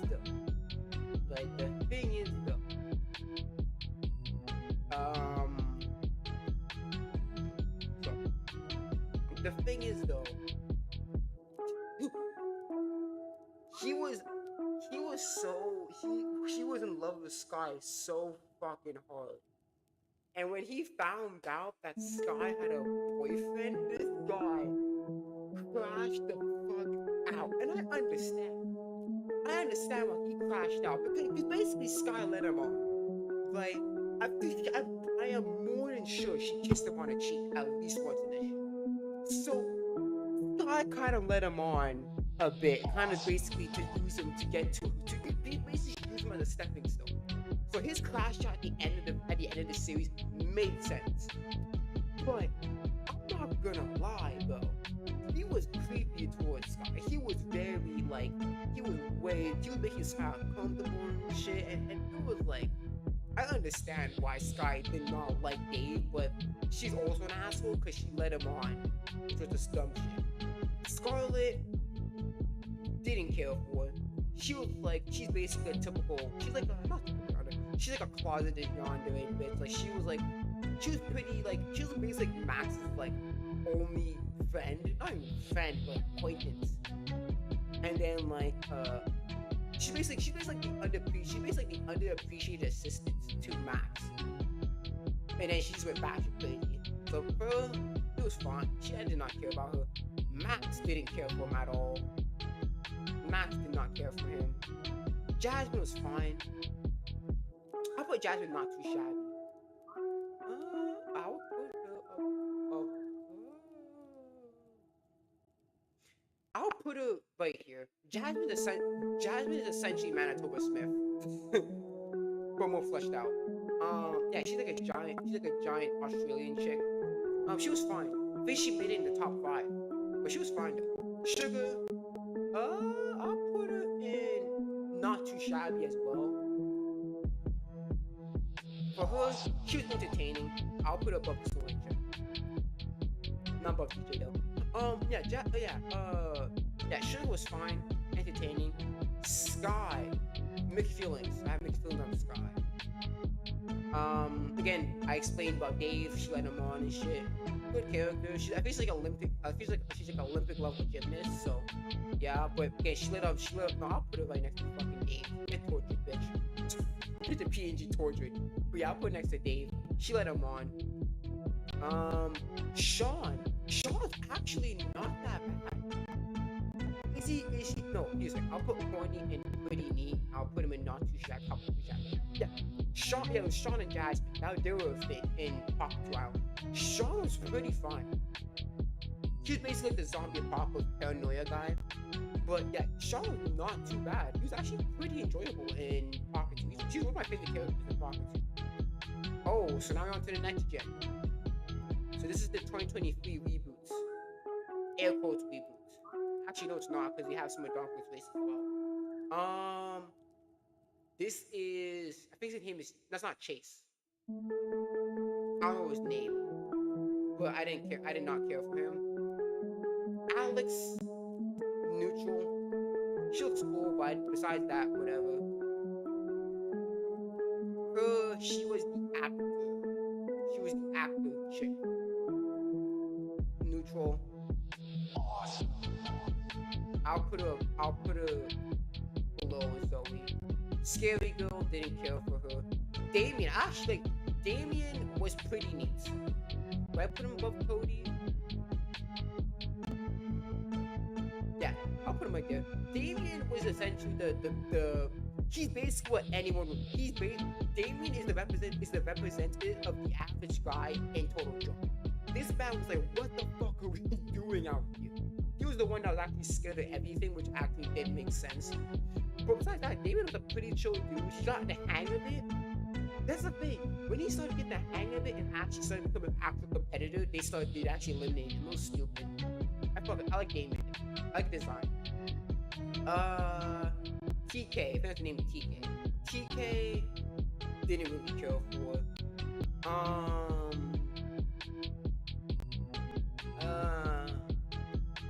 This dude didn't really care for.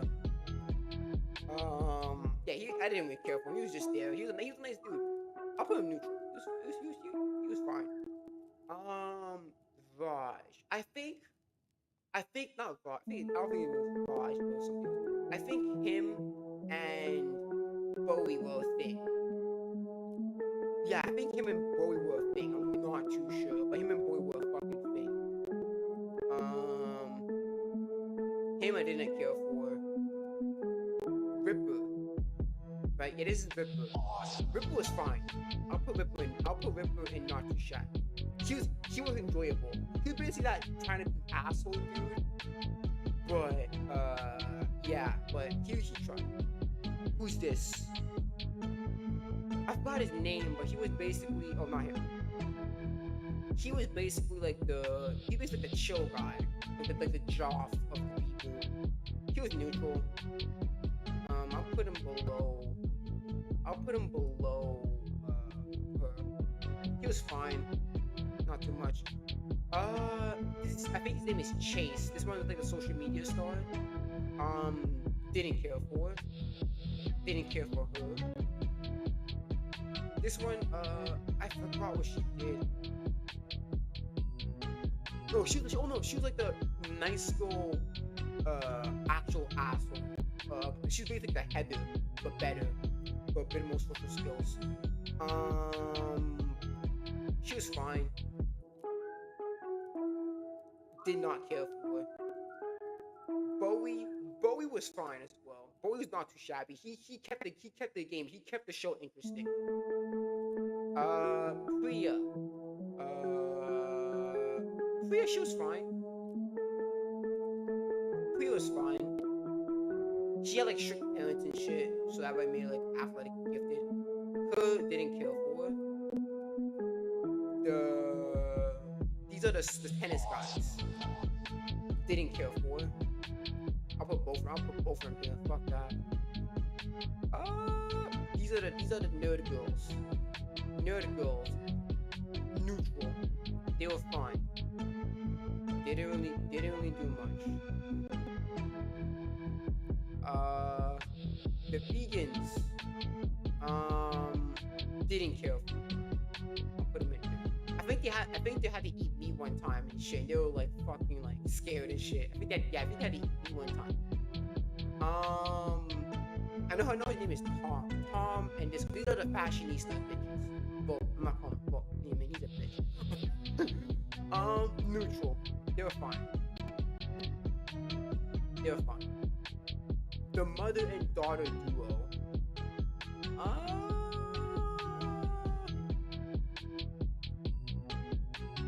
I mean, they were fine. I put them up there too. They included the daughter was a bitch though. I didn't care for her. She was an asshole. Fuck her. The identical twins didn't care. Rock Bros. Bro, these both guys are rock people. They're like, I think no, these are stepbrothers. These are the stepbrothers. These are the rock and roll guys. Stepbrothers didn't care for. Rock and Spud neutral. Rock and Spud they were basically good guys. They were basically good people. They were basically like the basic average guys. They were good.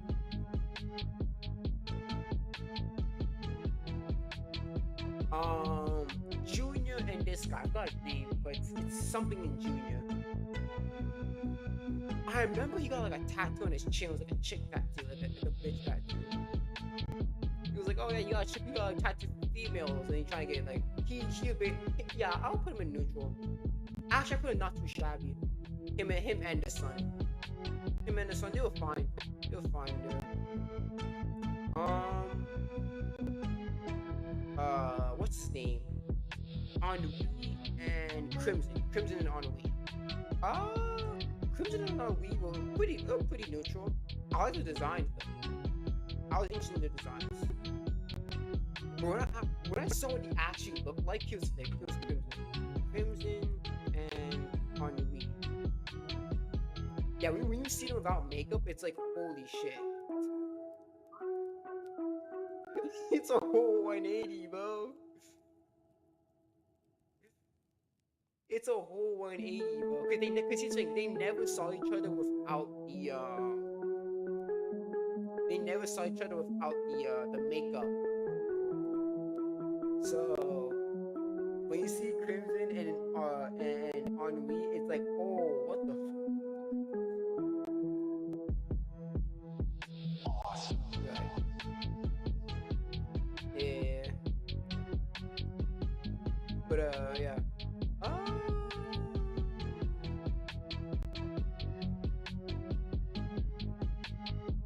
No, I think Gwen's naturally like that pale.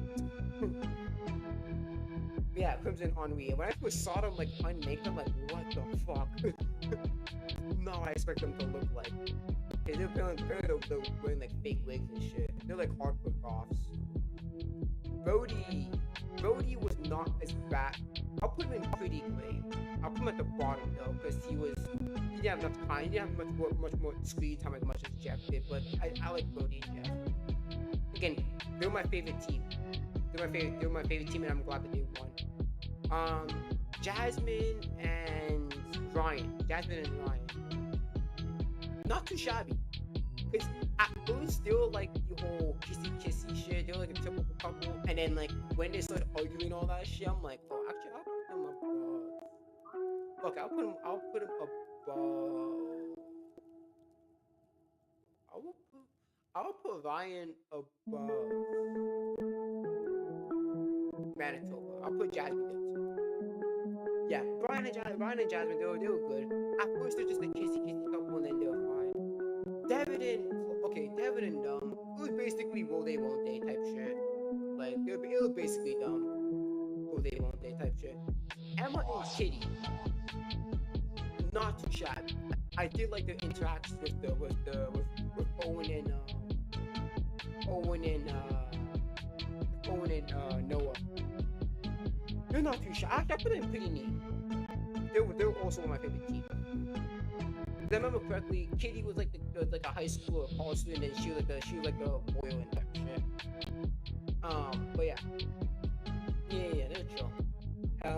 Yeah, it was so fun with like Gwen and Owen. Not Gwen.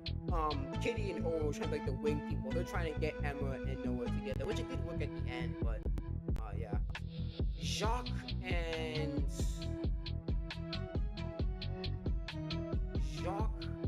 what's her name? Jacques and what? Hold on. It's like Jacques and something.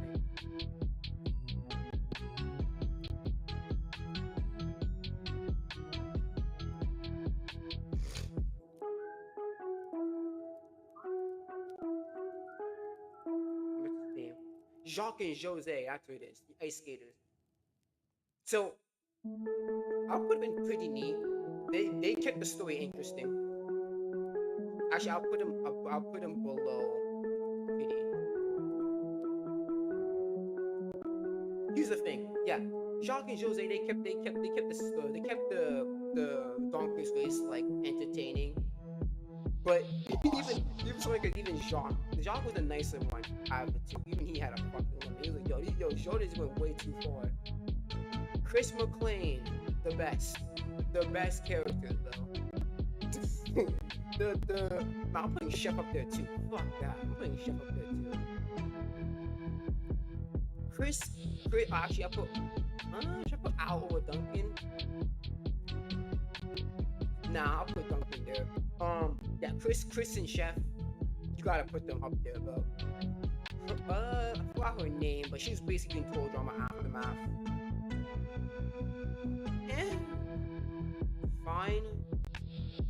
This dude don't even know who the fuck he is.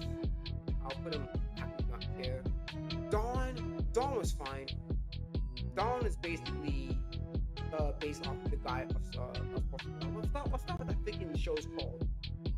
This show is based off of something. The Amazing Race, that's what it's called. He's basically the Amazing Race guy. He was not too shabby, but yeah, that's it. He's not too shabby. Chris and MacArthur. Chris and MacArthur, I'll put him in not too shabby.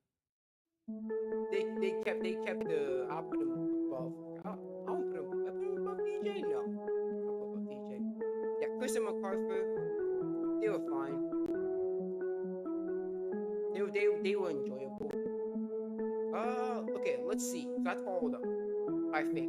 So let's see any last minute rearrangements. So, yeah, Chris and Chef are staying the best. They're one of the most, they're the big reasons why I like the show. Duncan stays at the best. Alejandro stays there. Noah, no, he stays in the best. I still fuck with Noah heavy. No, Owen, he stays at the best. Jeff, yeah, I like that spot. Gwen, I like that spot. Lashana, I like her act really great. Heather, I like her there.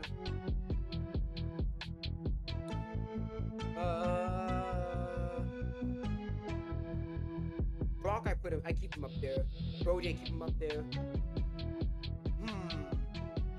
I'm gonna put Scott. At really great. I'll put him above Brock. Courtney, I'm putting him at the top of living needs. I'm rearranging this in order.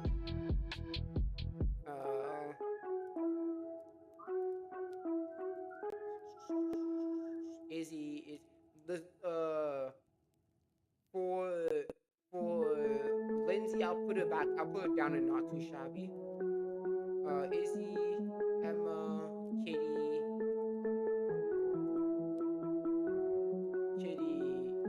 Jacques, Jose, Lindsay. I'll put Sean over Lindsay. I'll put her over. Fuck, I'll put her right here.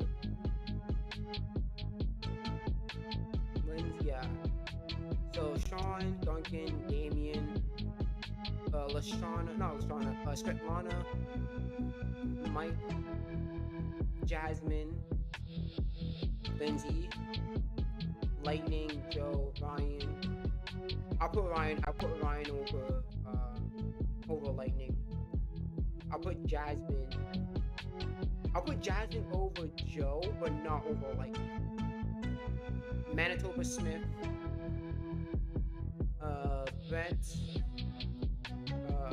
Brent. Then you have DJ, MacArthur. I think her name's Chris and MacArthur. So that sounds like Sugar. I'll put Bowie over her, and Ripper over her. Junior goes below the lowest and not too shabby. Dawn stays there. Dawn was whatever. Mixed feelings.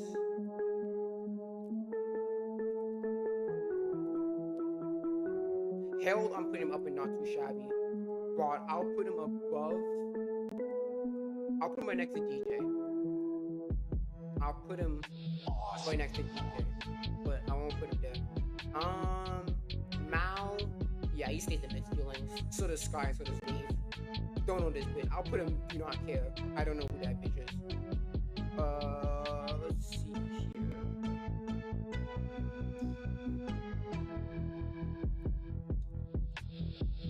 Let's see. Cameron, I'll put him not too shabby. I'll put Cameron up and not too shabby.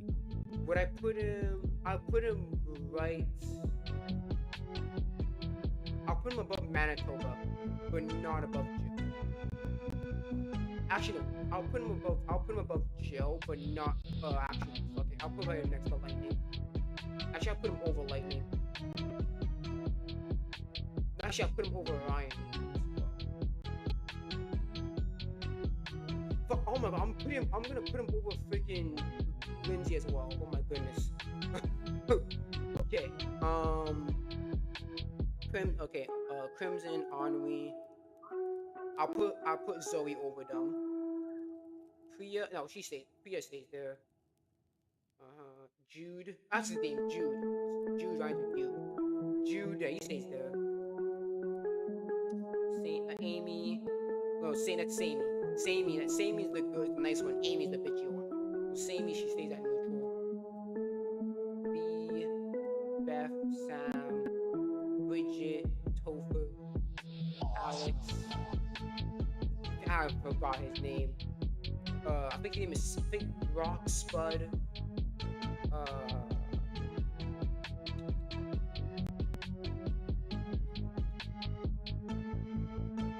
Wait, what happened to his other brother? Oh, his other brother's there. Fuck, I'll put him next to each other. I did not care for them. The nerd girls, they're fine.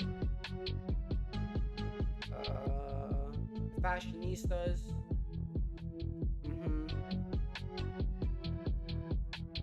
Okay. Scarlet Mac. Yeah, they all need to stay here. Justin, I'll put him higher.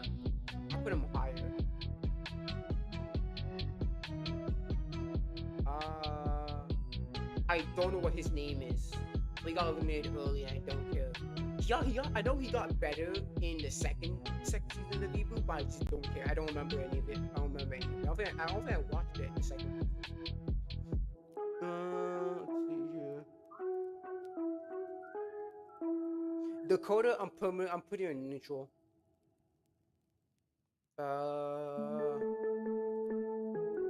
Sadie, Katie, don't care.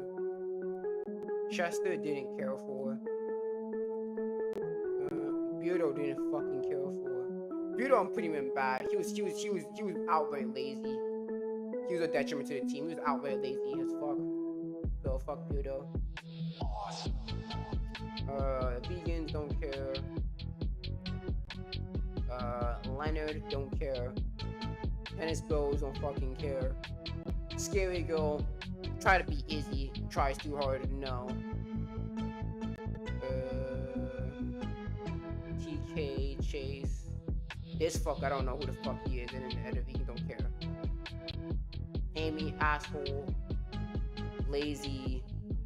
Overbearing fucking simp. Annoying as shit. Vito just made everything complicated. This bitch is talking to me. I'll put Vito above. Actually, I'll put Vito and do not care. Actually, I'll put Vito and do not care. I mean, it's his personality. Yeah, I'll put Vito on top of do not care. If anything, I'll put it in mixed feelings.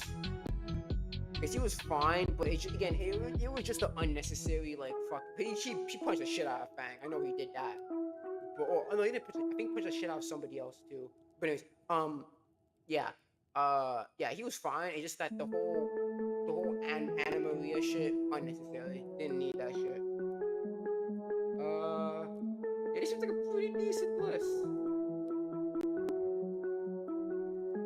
Chris McLean is the best. He's the best. He's the best. You gotta put Chris and Chef up there. Yeah, I think that's it. looking back at this, I actually see how the Donkey's face. Well, yeah, the Donkey. Here's the thing: the Donkey's face wasn't bad. It just wasn't as good as World Tour or as the original Tour Drama. Looking back at it, um, let me see here. The highest person that I have in from Adventure the Island would be Scott in really great. Brody, yeah, Brody was pretty nice. But yeah, Donkey's face wasn't that bad. The highest person I have in pocket to was Sean. Sean, I think it was Sean and Scott. Yeah, it was Sean and Scott. That was the final. So Sean and Scott. Or was it Jasmine and Scott? It was somebody and Scott. I think it was Sean and Scott. Yeah, I think it was Sean and Scott. But yeah, I still fuck with Sean. It was Sean and Jasmine. They were like a thing. Yeah. I like this list. Yeah, I fuck with this list. I do fuck with this list. Actually, I'll put Damien below Mike, but not above Jack. But yeah, this seems like a pretty good list. I'll download it actually.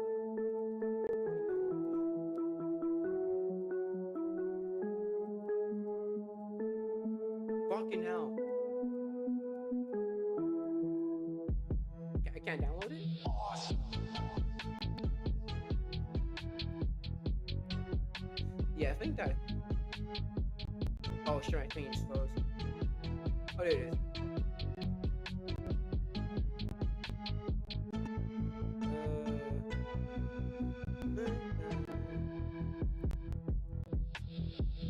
Yeah, we're down the image.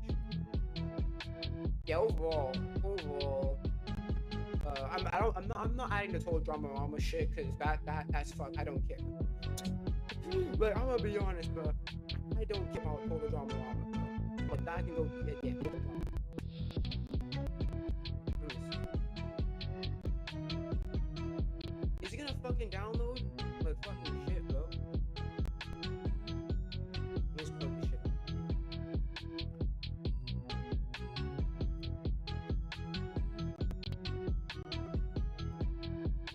It's downloaded?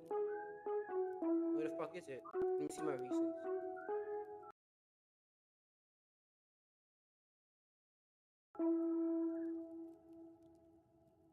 It ain't fucking here, so I had to download it again. Let me download it again.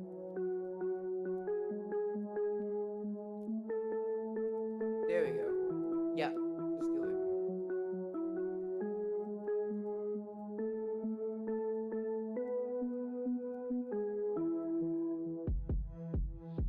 Awesome. Where's the downloads?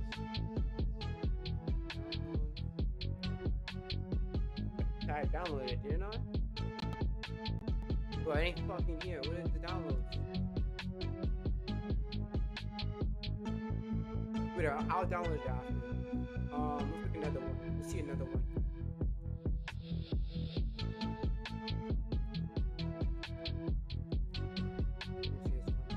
Oh, this is all the seasons.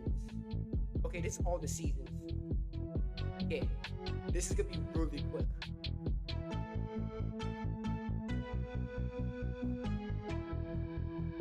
Oh, fans? I don't care about fan series. Okay, this one we're gonna make really quick. So, easy. This is Adventure the Island. C. World Tour. S. Total Drama Island. A. All Stars. C. Pocketoo. E. Redonkulous Face. C. Total Drama Rama. Don't care. Actions B. The reboot was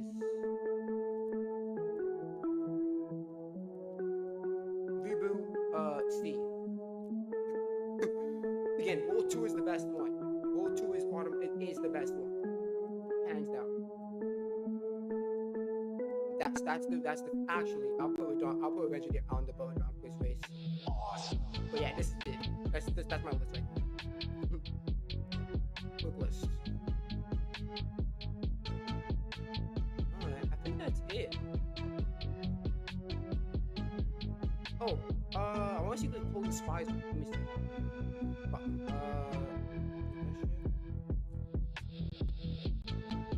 Let me see if this is a totally spies. Totally spies. Let me see if it's a totally spies. I don't care about the episode. I just want to know about the character.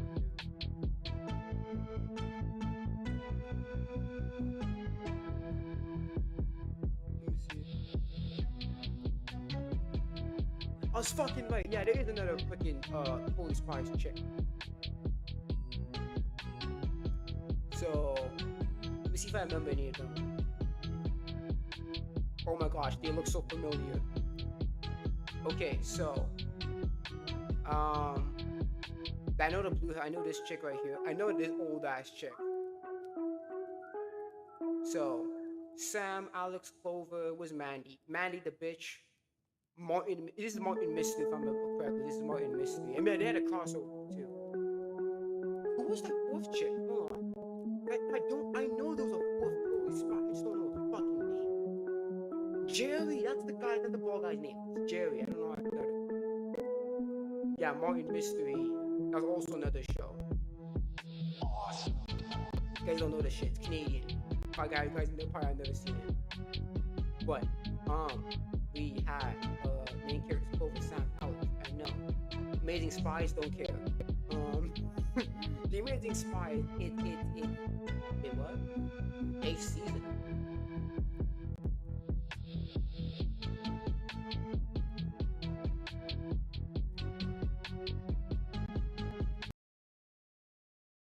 No way. There's gonna be an 8th season of Totally Spies? When? When?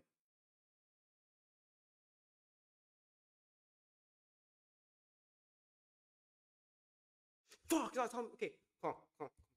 Oh, you must be fucking kidding me. Totally Spies. No, you must be joking. Yo, low key. I don't care about LGBTQ. Low key. We might do a rewatch. Low key, I might do a fucking rewatch. If this is true that it's gonna be an episode, a season 8 of Totally Spies, I might do a fucking rewatch, bro. Because I love Totally Spies, man.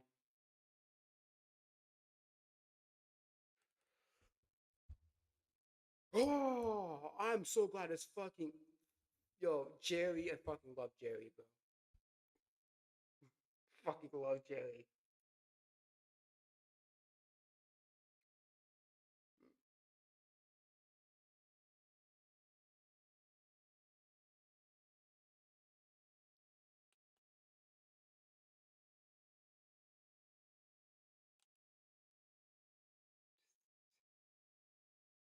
Or she's the daughter of Harry Lee. Must have been adopted or some shit. She became. Oh, Jerry was fucking retired? Oh, fuck, you better not. Brittany. Is that what her name was? Was that the fourth one?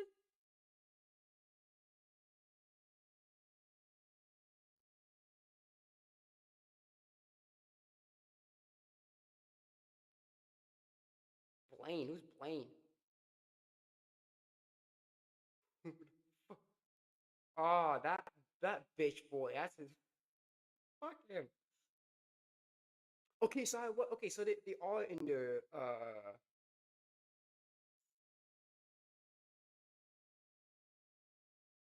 because I'm pretty sure they're in university. No, they attended Beverly Hills High. Okay.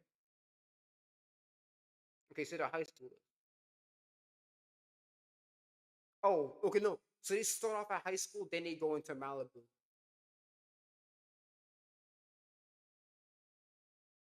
What's Aya Academy?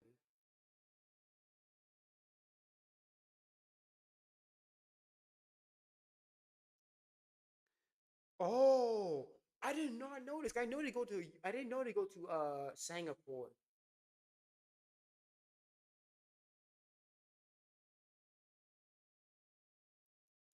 Yeah. So Asian International Youth Community Academy, also known as I Academy, is the college that where Samantha, Clover, Alex, Mendy, yeah, Shirley, Yumea go in season 7, located in Singapore.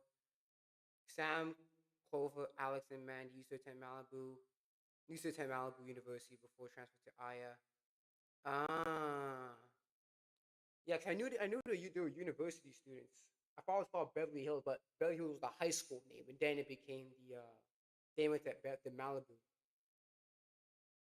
Who's Mei Lin? I don't know who Mei Lin is. Jeez, I need to get back into this show because I never seen this chick. I never don't know who Mei Lin is. Oh, Shirley. I don't know the fucking truth. Shirley is either. Jeez, again, I guess Teletoon didn't run these late the season 7. 'Cause I don't remember this shit. Yeah, bitch ass Mandy. Fucking hate Mandy. Fucking hate Mandy. A bitch ass Mandy.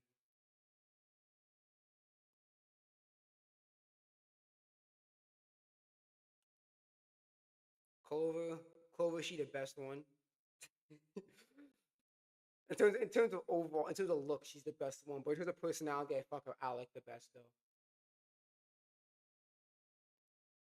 I fuck up Alex the most. But anyways, yeah. So let's just stop my nostalgia. Let me see. I don't know what the fuck. Let me try to download this shit again, and then we're gonna go download it. It's not downloading.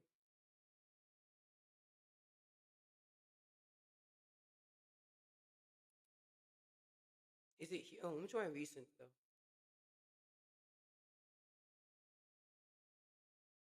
It ain't here, so I don't know what the fuck it is. Where is it at? Let me see. PDF documents. No, no, no, no. Yeah, it's not here.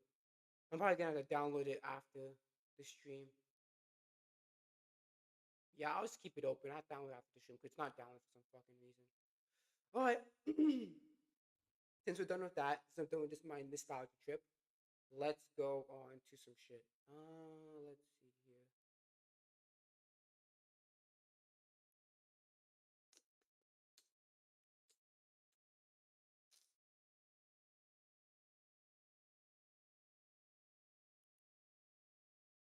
Torrance Savage is the father of Lada's newborn. Yeah, whatever. Yeah, whatever. Next you know, give it a year or two, and they're gonna be fucking divorced or some shit, or separated or whatever. That's how it usually goes. Every fucking rapper relationship.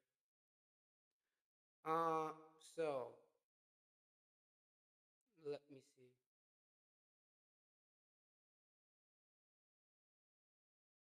Louis Lawson says Goga said he'll fuck my whole family. Oh my goodness. Jeez. Okay, so oh yeah, I was about to say what the fuck. What the fuck am I switching? It's a real life fake wizard. Real life fake wizard. There's some videos I want to watch from him. He's one that I've seen a couple times on like Nerderotic and all that shit, and I just never watch his content. So I guess we're gonna start now, right? Better later than never, right?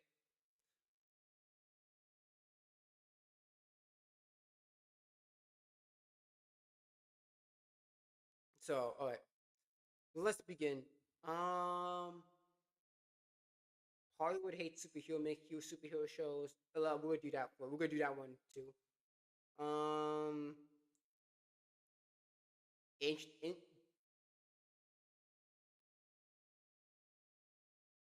Disney movies to indoctrinate kids. I don't know about that one. One Piece embarrasses modern writers. Video games aren't for men anymore. Uh, Top 10 reasons why TV shows are garbage. Okay.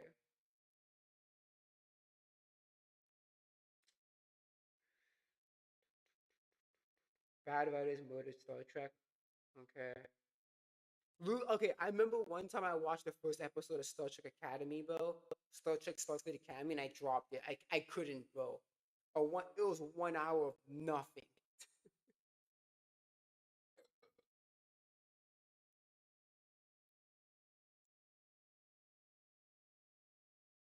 Okay, so we're gonna watch top 10 reasons why TV shows are garbage. Let's see here. We're gonna watch this one first. 100 ways Kathleen Kennedy killed Star Wars. Oh shit. We could have watched that one too. Let's watch this one though. So this is by a Hello, real life. I'm the real This is a real life fake wizard. Wait, what's your name? life fake wizard. There you go. So this is a real life fake wizard. Um. Yeah. Again, I never watched his content before until now. Like, he's been mentioned a bunch of times. But again, let's do this shit. So we're gonna watch real life fake wizard. Basically talking about top 10 reasons why TV shows are garbage. And let's see if we agree or disagree. Let's do this shit. And I just finished watching Monarch Legacy of Monsters Season 1 in preparation for Season 2 coming out soon. And I have to tell you, this show is aggressively terrible. Hey now, what is the worst part of 99% of all Godzilla movies? That's right. It's the people. It's Yep. the people subplots. Okay, well, we're Yep, gonna and that's true. The people, whenever you any for most kaiju, most I'm not even saying for most, a lot of kaiju, for most Godzilla movies, the worst part is the human conflict. The human things are the worst aspect of Godzilla movies all the time. King Kong, Godzilla, it's the humans all the time. It's annoying. do the plot of our show. Because don't forget, Godzilla and King Kong are just forces of nature. Okay, they're not. They don't really got. They ain't got no dialogue, no nothing, or whatever, whatever. So the story's not gonna. Obviously, the story centers around them, but the most a big chunk of the plot involves the humans, and the fact that the humans are not interesting is a big problem because you're not gonna see Godzilla every fucking episode. So you gotta keep people interested and intrigued in the show as before we get to that payoff or to that point. And it's just the human subplots just suck. Where it's just the people you don't like, and we're going to stretch it out over 10 episodes at 60 minutes apiece. That's right, 10 episodes. This is a 10-hour slogfest. 10 hours of your life to tell a simple sci-fi story that wouldn't have made a good 90-minute feature. Every episode gives you maybe 2 or 3 minutes of actual monster content. The rest is underdeveloped family drama, characters wandering around looking confused, and dialogue so thin that even the critics who liked the show couldn't defend it. I mean, again, I haven't watched the show Monarch, but I did watch some Godzilla movies, and again, that criticism is still true for those movies as well. The human subplots are terrible in Godzilla movies. Godzilla King Kong movies, yeah, the human subplots are really bad. And so, in my rage and crash out that my neighbors heard at 2 a.m. as we finished watching season 1, I realized that I needed to talk about it, or the problem, or problems, because Monarch here, it's not special with the amount of problems it has. Of course. All streaming television is garbage. It's a waste of your time. And so, I've actually narrowed down here 10 specific reasons why streaming television is unforgivably bad, and we're going to talk about it right now. To ponder. Today's indie game shoutout is Stolen Realm, a simultaneous turn-based tactical dungeon crawling looter with action RPG elements where you control up to 6 heroes. Solo I mean, we're watching this stuff. I usually skip this shit, but let's see this one. or through online co-op, venture forth in adventures set in a high fantasy. Oh, this is not sponsored. Oh, okay. So what I know about real life fake wizard is that what he does is he promotes like indie games. That's what he does. He promotes like indie games, Like apparently he has his own like website where like he was for indie games. Well, not to buy, but like basically like, hey, this indie game. Want to buy it? Go. It'll give you like a link to the Steam page, so therefore you can download or whatever, buy the game.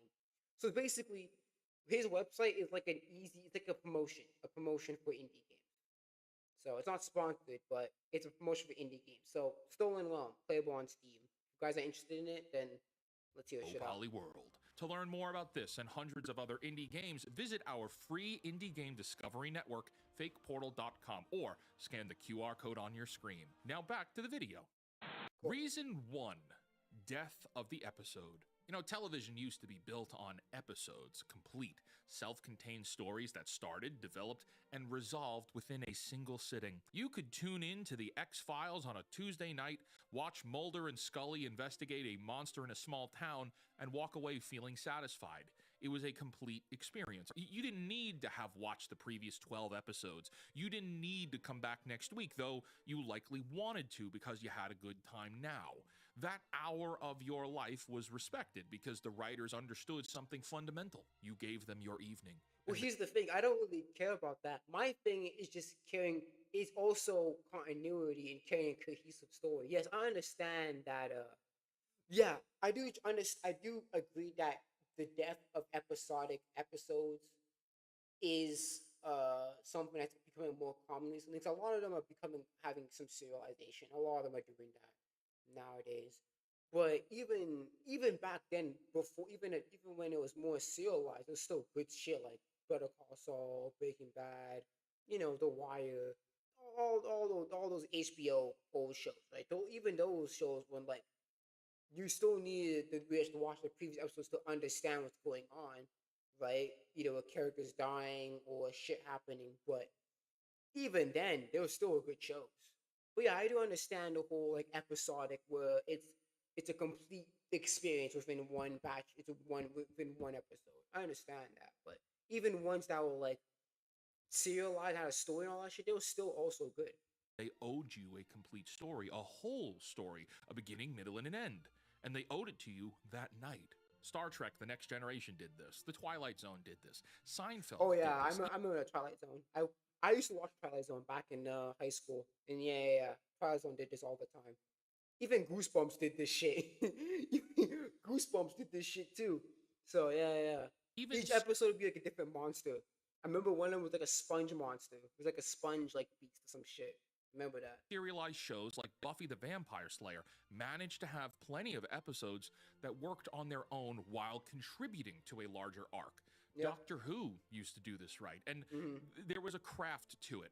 Writing a story that could stand alone and serve the whole, it was and still is very hard to do. It It is. requires actual writing ability to do it. The death of the episode started with Breaking Bad, yes, but the final nail in the coffin was streaming platforms. That pretty much killed it dead. What replaced it is full serialization. Yep. One story, one single thin narrative stretched across 8 or 10 episodes like not enough butter scraped across too much bread. And the problem is that most of these stories aren't strong enough for that. They're barely strong enough for 90-minute movie premises. Well, Monarch is exactly this. The entire first season is one idea. A family discovers a connection to a secret monster organization. They go looking for answers, and for a limited time, they end up in another dimension. That's a movie. That is a story that belongs in a movie. But it's not 10 episodes worth of a show. So, what fills in the other 8.5 or so hours is characters walking around looking confused, characters arguing about their daddies. And that's the thing, because again, I finished all of Breaking Bad. For Breaking Bad, like even in Breaking Bad, the episodes were at least like it was moving the plot, right? Oh, Walter White wants to make meth, so he needs a person to cook with, so he finds Jesse, and then oh crap, now the conflict is how he's gonna cook meth and how he's gonna balance his two lives at the same time. How he's gonna cook meth? Oh, we need to get an RV. So he spent an episode trying to get the RV, and then we need to get the ingredients and all that shit. So he spent time to get the ingredients. So each episode is doing something. That's the thing for Breaking Bad. But it was doing something. Like, and then oh shit, oh crap, his brother the DEA agent, so that's gonna come in later on, and then obviously they need distributors, so you need to get Saul, and then it's a whole bunches of conflict and shit like that. So yeah, And characters sitting in rooms it's repeating not boring. information that the audience already has, all while Godzilla is somewhere off doing anything better than being here. This show is like a hostage situation where all the monsters that you tuned in for are the ransom, and the writers keep moving the drop point on you. Look at The Acolyte. 8 episodes to tell an empty story. Secret Invasion. 6 episodes for a premise that wouldn't work as a 2-hour thriller. Obi-Wan Kenobi. 6 episodes that exist solely to see Obi-Wan and Darth Vader fight again for 10 minutes. And also, no one wanted this reunion in the first place. Every chase scene, every filler planet, every side quest is the show stalling for time because it doesn't have enough story to justify its own existence. WandaVision, 9 episodes with filler and padding. The list here actually goes on and on. Nearly every streaming show today would have been better if it had been a movie. And it's bad enough that the stories aren't enough on their own, but compounded by the fact that each episode isn't satisfying in its own isolation. These shows, while airing week to week, are hollow and empty, practically requiring you to binge them in a single sitting so that you don't feel the dead space. Your brain has less time to register that nothing has happened in this episode. And that's where the binge method came from. Because watching week to week will be disinteresting. So usually now they do the whole binge method when they dump the whole season into one. So that way it's not it you retain you have opportunity to watch more, and it will help you retain a lot if you watch it. The thin stretches are hidden by the momentum of you clicking to watch the next episode immediately on your remote. But put these things on week to week when you're watching these shows the way they're actually released, and it's a disaster. Every Wednesday or Friday or whatever day your show drops, you sit down, you watch your 50 minutes, and you walk away thinking, that's it? Because yeah, that's it. Nothing happened. The plot hardly moved an inch. A character had a conversation. Someone stared into the middle distance. Someone cried about their feelings, and you're supposed to come back next week and do it again. And the week after that. And the week after that. Think about what that means for you and me and us as the viewing public. You commit 8 weeks or more to one of these shows. That's nearly 2 months of your life where every week you carve out an hour, you sit down, and you watch an episode that is not, by an honest measure, a satisfying piece of television. And then you do this 8 times, and maybe by the end of those 8 weeks, the story is okay. Not great, not amazing, it's just okay. All for a story concept that, again, would have played better if it was a 90-minute feature film. Even Stranger Things fits this criteria. The last season of Stranger Things had 8 episodes, of which nothing important enough happens in the first 6 episodes to justify them being there. Answers are not given until the finale, and even then those answers weren't satisfying. Think of how much could have been reduced down to make a Stranger Things finale movie event instead. People might have had a better experience. They might have had a better appreciation for it if it was a movie. How many Stranger Things fans do we still got out there now, huh? I don't think many.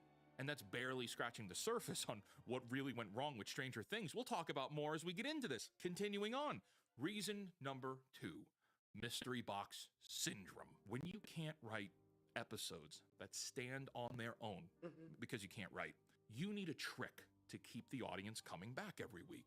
And the trick is cheap and coined by channel favorite J.J. Abrams. It's like a magician's secret. The writer withholds information and teases a reveal, and they dangle some keys in front of you, a mystery that they have no intention of solving. Make the audience think a payoff is coming, so they sit through 10 hours of garbage waiting for it. But it's not coming. This is the mystery box, and inside is nothing. Lost is the original sin here. Years of mysteries, smoke monsters and hatches and numbers and polar bears, and the writers have openly admitted on the record that they didn't have any answers. They were making it up all along, And every week, millions of people rearranged their schedules to watch a show whose creators didn't know where it was going. The ending was so unsatisfying that it retroactively destroyed the entire series for a massive portion of the audience. And here's the insane thing, like, this is the crazy part. Every single mystery box show since then has chased the lost model, even though it's historically a known failure.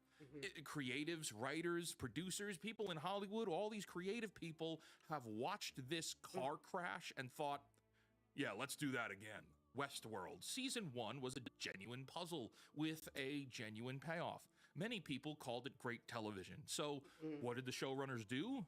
Well, apparently Reddit had cracked their mystery too fast. And instead of writing a better mystery or a new ending, they made the show deliberately incomprehensible, all to stay ahead of an ever-moving internet.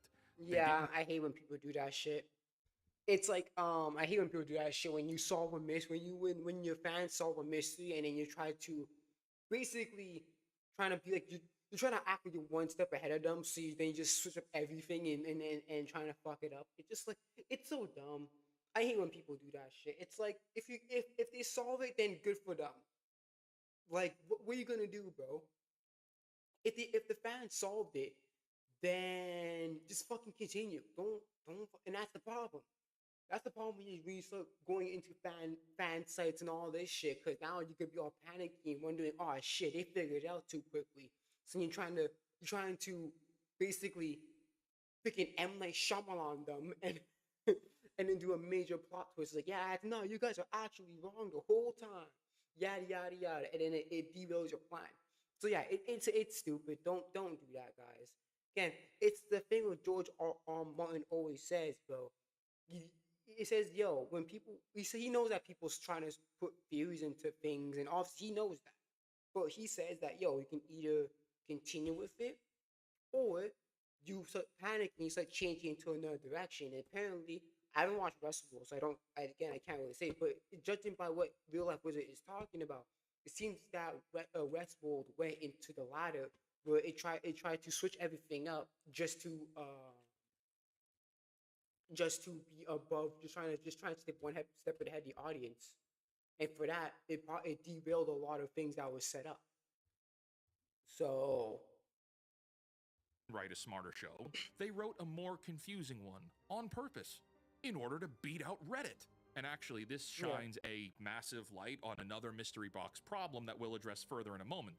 When you create a mystery box, you give the audience time to imagine, and they will outthink and outmaneuver anything you thought you could slip past them, because the audience isn't as stupid as you think that they are. Westworld was canceled after season 4 with a fraction of its original audience sticking around, and every single person involved really should be embarrassed. Yellow Jackets, an exciting pilot followed by 2 seasons of absolute refusal to deliver on anything they proposed. Every week, another mystery dangled. Every week, nothing resolved. The audience built better theories than the writers had scripts, and that's not a compliment to the audience, that's just an indictment of the writers. You're a writer, you have one job, and you failed at it. The Acolyte mystery boxed a story that had no business being mystery boxed. Silo crawled to a halt under its own withholding. Even Stranger Things stacked mysteries on top of mysteries until the mythology was groaning under the weight of it all like a Jenga tower about to collapse. And then it eventually did. And that takes us to Severance. A lot of people love Severance, but Severance is the most dangerous mystery box on television today, my friends.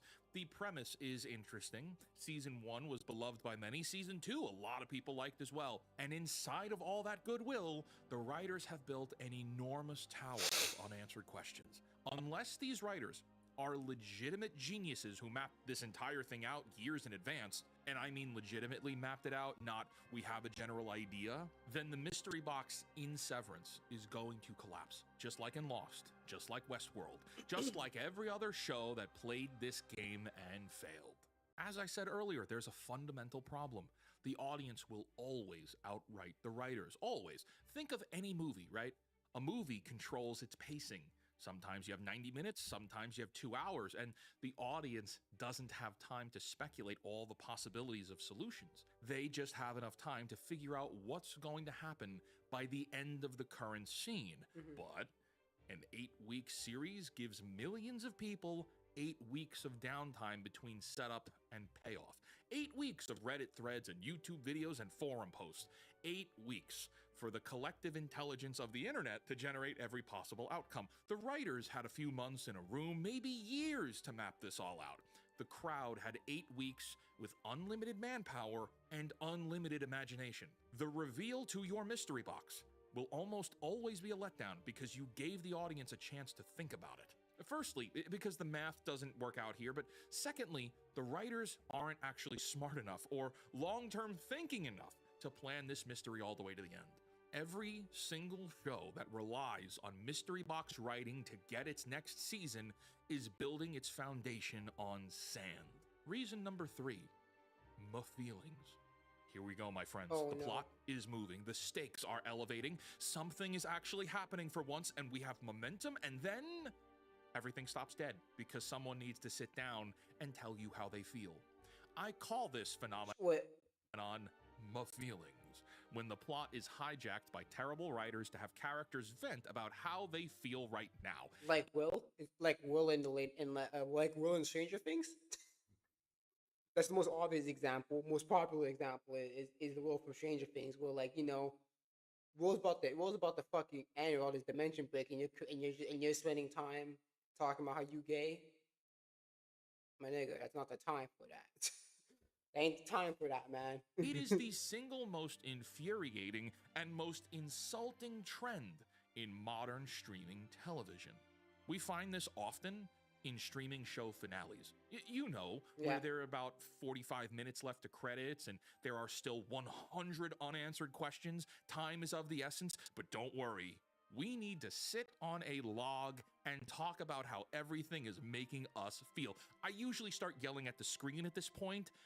We have time for this? Now, to be completely clear, my feelings is not the same thing as emotional character development. All right, let's be clear on that. Mhm. My feelings is actually the opposite. My feelings is when the story stops dead and grinds to a halt so that a character can narrate their emotional state directly to your face. There's no action or conflict or difficult choice under pressure that has to be resolved.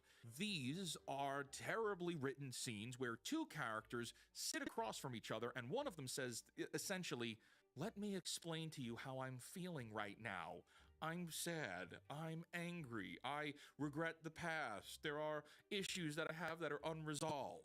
It's the ultimate tell, don't show verbal dump where the audience doesn't actually care about anything these characters are saying because you haven't given the audience a reason to care. Mhm. Monarch does this constantly. You are watching a show about giant monsters destroying cities, and every other scene is family members processing their daddy issues over a cup of coffee.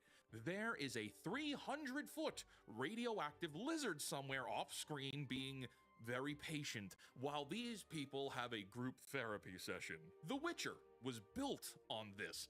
You have action build, you have tensions rise, and 15 minutes later, we get another campfire therapy. Characters stop, process their feelings, and then share them with us. These emotional sessions don't feel like they're earned. It feels like they're scheduled. Star Wars Ahsoka. The show's already too thin plotline stopped dead in every single episode for characters to cross their arms and passive-aggressively talk about their feelings. The actual stakes of the show, being Grand Admiral Thrawn's return, is abandoned each episode for a not-so-quick therapy session. And then there's Discovery and Starfleet Academy, I don't want to talk which about are in that. a league of their own with this problem. Let's say this, the bridge of a starship is under attack, the shields are failing, someone is dying, and a character needs to stop in the middle of a combat scenario to validate another crew member's anxiety. Oh my goodness. Hey, I see you're really struggling with this right now. What?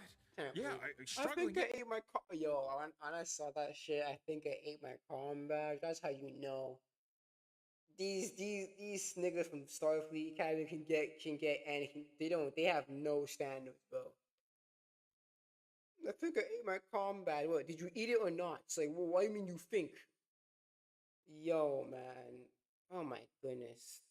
That first episode, that was so draining. When I watched that first episode free on Discovery Plus, bro, or Paramount Plus, that shit was so draining, man. It was over an hour. It was so draining. I'm like, I can't watch this shit, bro. I'm not even big Star Trek guy like that, and I can't watch this shit no more, man. Yeah, the Fuck. ship is under attack. Yeah, and even though we're under attack and likely gonna die, I just want you to know, I see who you really are on the inside. What are you What are you doing? Get to work. Help someone now. We're gonna die. No, it's okay. If we die, it's all right because I know who I am now, and I think you should know who you are too. All right, hit me with the torpedo. Yeah, the writers don't understand that showing a character overcome an obstacle is the character development. You don't need to explain it. The audience can see it. We're not that stupid, at least not all of us, not yet. But these writers do not trust us to feel anything unless a character tells us what to feel 1st. Mhm. And that doesn't add depth. It's actually removing. And I don't mind the telling, but like, do it at the right time. That's the thing. I don't, not all, like, I don't mind the telling, but clearly do it at a better time, because doing it right now in this catastrophic fucking in a dire situation is just not good at doing. Fuck, man. That happens in anime too, but you know, it's not as big as a problem compared to like the Western shit. But it happens in anime sometimes too. And reducing it. It replaces the audience's emotional experience to a character's emotional press release. And every show that does this is telling you to your face that they don't think you're smart enough to follow along without a narrator holding your hand through every feeling. Reason number 4, the cliffhanger scam. What I am about to describe here should genuinely offend you, as it does me. Because what these companies are doing is stealing from you. They're stealing something. And what they're stealing It's my happens to time. be the one But not my money, it's my time, because I don't pay for these damn streaming services. Fuck them. thing that I use a free trial and that's it. Don't I don't go any further than that. I never put money in that shit. you can never get back. It's the most important thing you have. Your time. Yep. These streaming shows cost a fortune. They take years to produce. Writers' rooms, development hell, casting, pre-production, production, post-production, marketing campaigns, press tours, reshoots, premiere events, millions and millions of dollars of risk over years and years of work. And then they have the audacity to end their season without finishing the story. To look you in the eye after 8 or 10 hours of your life and say, want to know how the show ends? Come back next year. Maybe, if we feel like it. If our metrics are good enough. If Netflix doesn't cancel us first. Leslie Headland promised that The Acolyte would have a complete ending in a single season that took them years to make. This was a blatant lie. The Acolyte ended on one of the most open-ended cliffhangers in all of Star Wars. The cliffhanger itself is a narrative choice scam. They sold you a story, you sat through 10 hours of it, and they didn't deliver an ending. That is theft. They took your time and gave you nothing, and it gets worse than that. Well, actually, because they took your money too. You paid for this experience, but half the time, the next season never comes. Chaos on Netflix. Jeff Goldblum as Zeus. Massive cliffhanger. Canceled. You'll never know what happens if you watch that. 1899. Season 1 ends with a cliffhanger twist. The whole narrative was designed as a multi-season story, but it was canceled after 1 season. Shadow and Bone diverged from the source material, so you can't even read the books to find out what happens. It ended on a cliffhanger, forcing you to come back for more, and then it was canceled.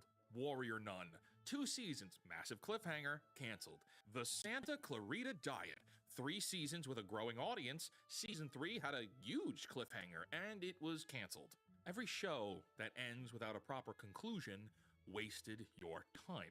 Every hour you spent on a story that will never get finished is an hour that you will never get back. And any company that greenlights a serialized show without committing to a completed story At some point, I believe they don't respect you because they don't respect your time. Uh-huh. Now, hold on, because all the I examples. I do believe that that's what happened to the Owl House. I remember one time the Owl House got canceled, but they were like, "Oh crap! Okay, since we got canceled, we're gonna have to rewrite everything." That's the thing.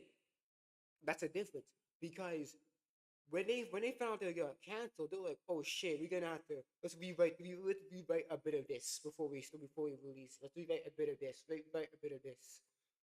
So the fact that they just like they just kept it the same and I'll just put it out there and leave it on a cliffhanger. But because I thought the Our House had that experience, but they were able to I wasn't able to convince them, but they were able to have 3 more episodes and they spent their time like carefully choosing which one should be in the episode now or which one we have to cut, you know? I just gave happen to be shows that cliffhangered and then were canceled. But there are actually plenty of shows that complete their series and still end on cliffhangers that might lead to something else years later. We see this with a lot of Disney crap. WandaVision ends on a cliffhanger setup for Doctor Strange 2, but Doctor Strange 2 fundamentally undoes all of the growth from WandaVision. Agatha all along ends on a setup for, I don't know, it ended on a cliffhanger for more to come, but that show wasn't meant to get another season. Was it Vision Quest maybe? I don't know, and I really don't care, but it's not an ending. Ahsoka ends on an extremely unsatisfying cliffhanger with no guarantee of a follow-up. Season 2 of Ahsoka was not greenlit when they ended it on this terrible ending. Monarch as well. It ends with a setup for more to come. Season 1 is hardly an ending at all, and it took a long time for Monarch Season 2 to get greenlit. These writers are incapable of writing stories good enough to exist on their own and also give viewers compelling reasons to come back for more. Reason number 4, dated language. In Monarch, there is a scene in the beginning of the show that is set in 2015, and a character says, very casually, as if it's the most normal thing in the world, I have my own podcast. In 2015? No, you don't. I mean, technically, podcasting existed in 2015, but that's not the point. That line was not written for a character living in 2015. That line was written for a viewer sitting on their couch in 2024 who's supposed to go, oh, podcasts.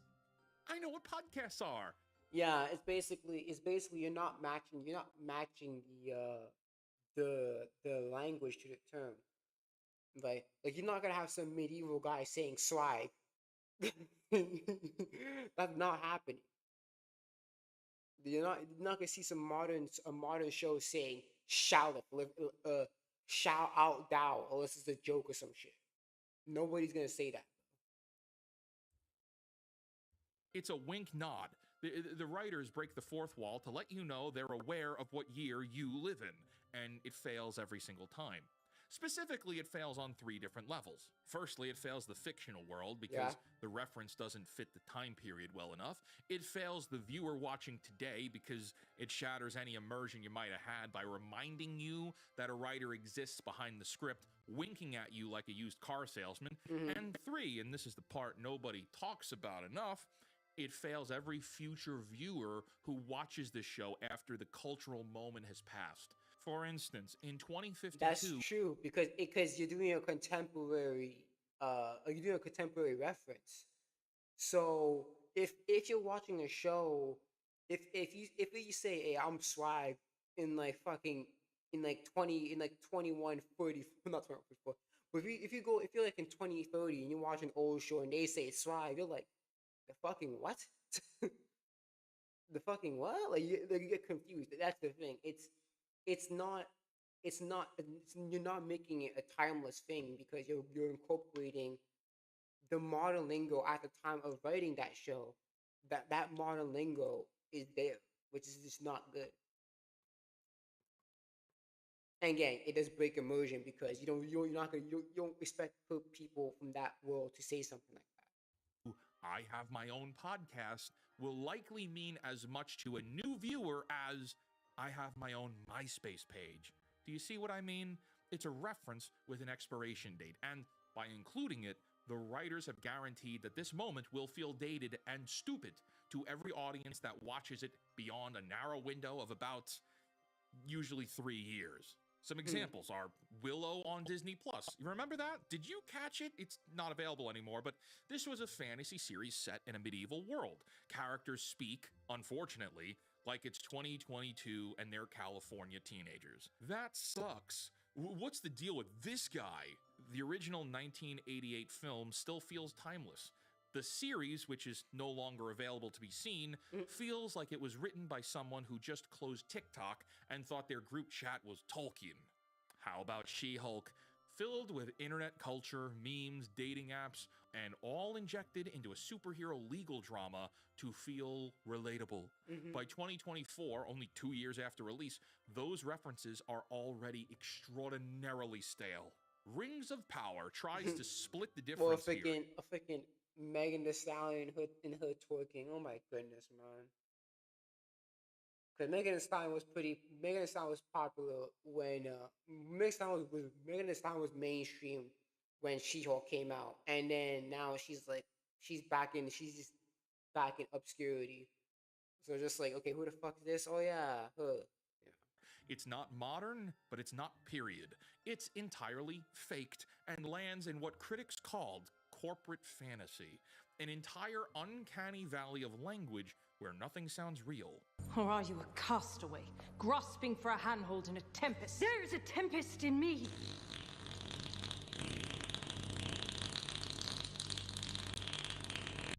Reason number 6, fake movie quality.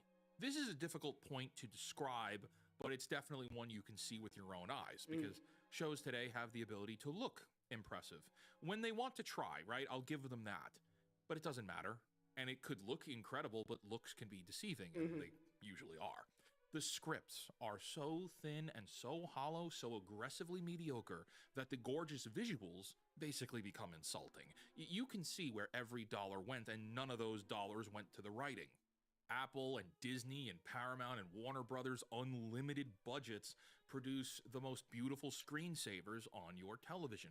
Like, congratulations, you spent a fortune making a show that looks amazing but says absolutely nothing. I call this fake movie quality. It's the illusion of cinema.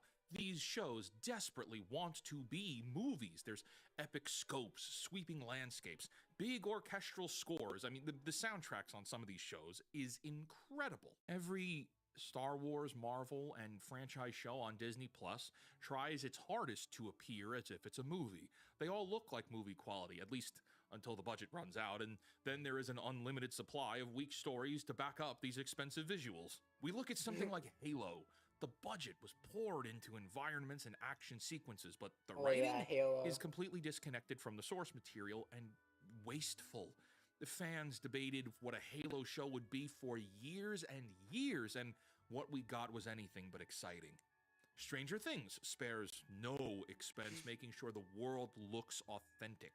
The contrast between the 1980s small town aesthetic and the horrors of the Upside Down were very compelling for the entirety of the series run, but the story was so empty by the end that personally I never want to see anything from this universe again. I'm done, and I just don't care anymore. Speaking of another franchise that I'm done and don't care anymore about but look beautiful, Game of Thrones. Yes. The original show, I mean. The world is incredible. Again, here's a series that spared no expense making sure the show looked impressive, and it had great actors to match it. Yep. But the writing was so bad by the end, it nearly crippled the entire franchise. Instead of going into House of the Dragon and Knights of the Seven Kingdoms with an overabundance of viewer goodwill, HBO instead needed to dig themselves out of the hole that Dumb and Dumber had dug them into. Our visuals of today depict a culture of shows pretending to be movies. Everything underneath is still TV. In fact, it's just bad TV. But it has a nice filter. It's essentially it's basically like it's basically the anime equivalent. Not the anime equivalent. It's basically the equivalent of to an anime. It's like pretty colors, like animation.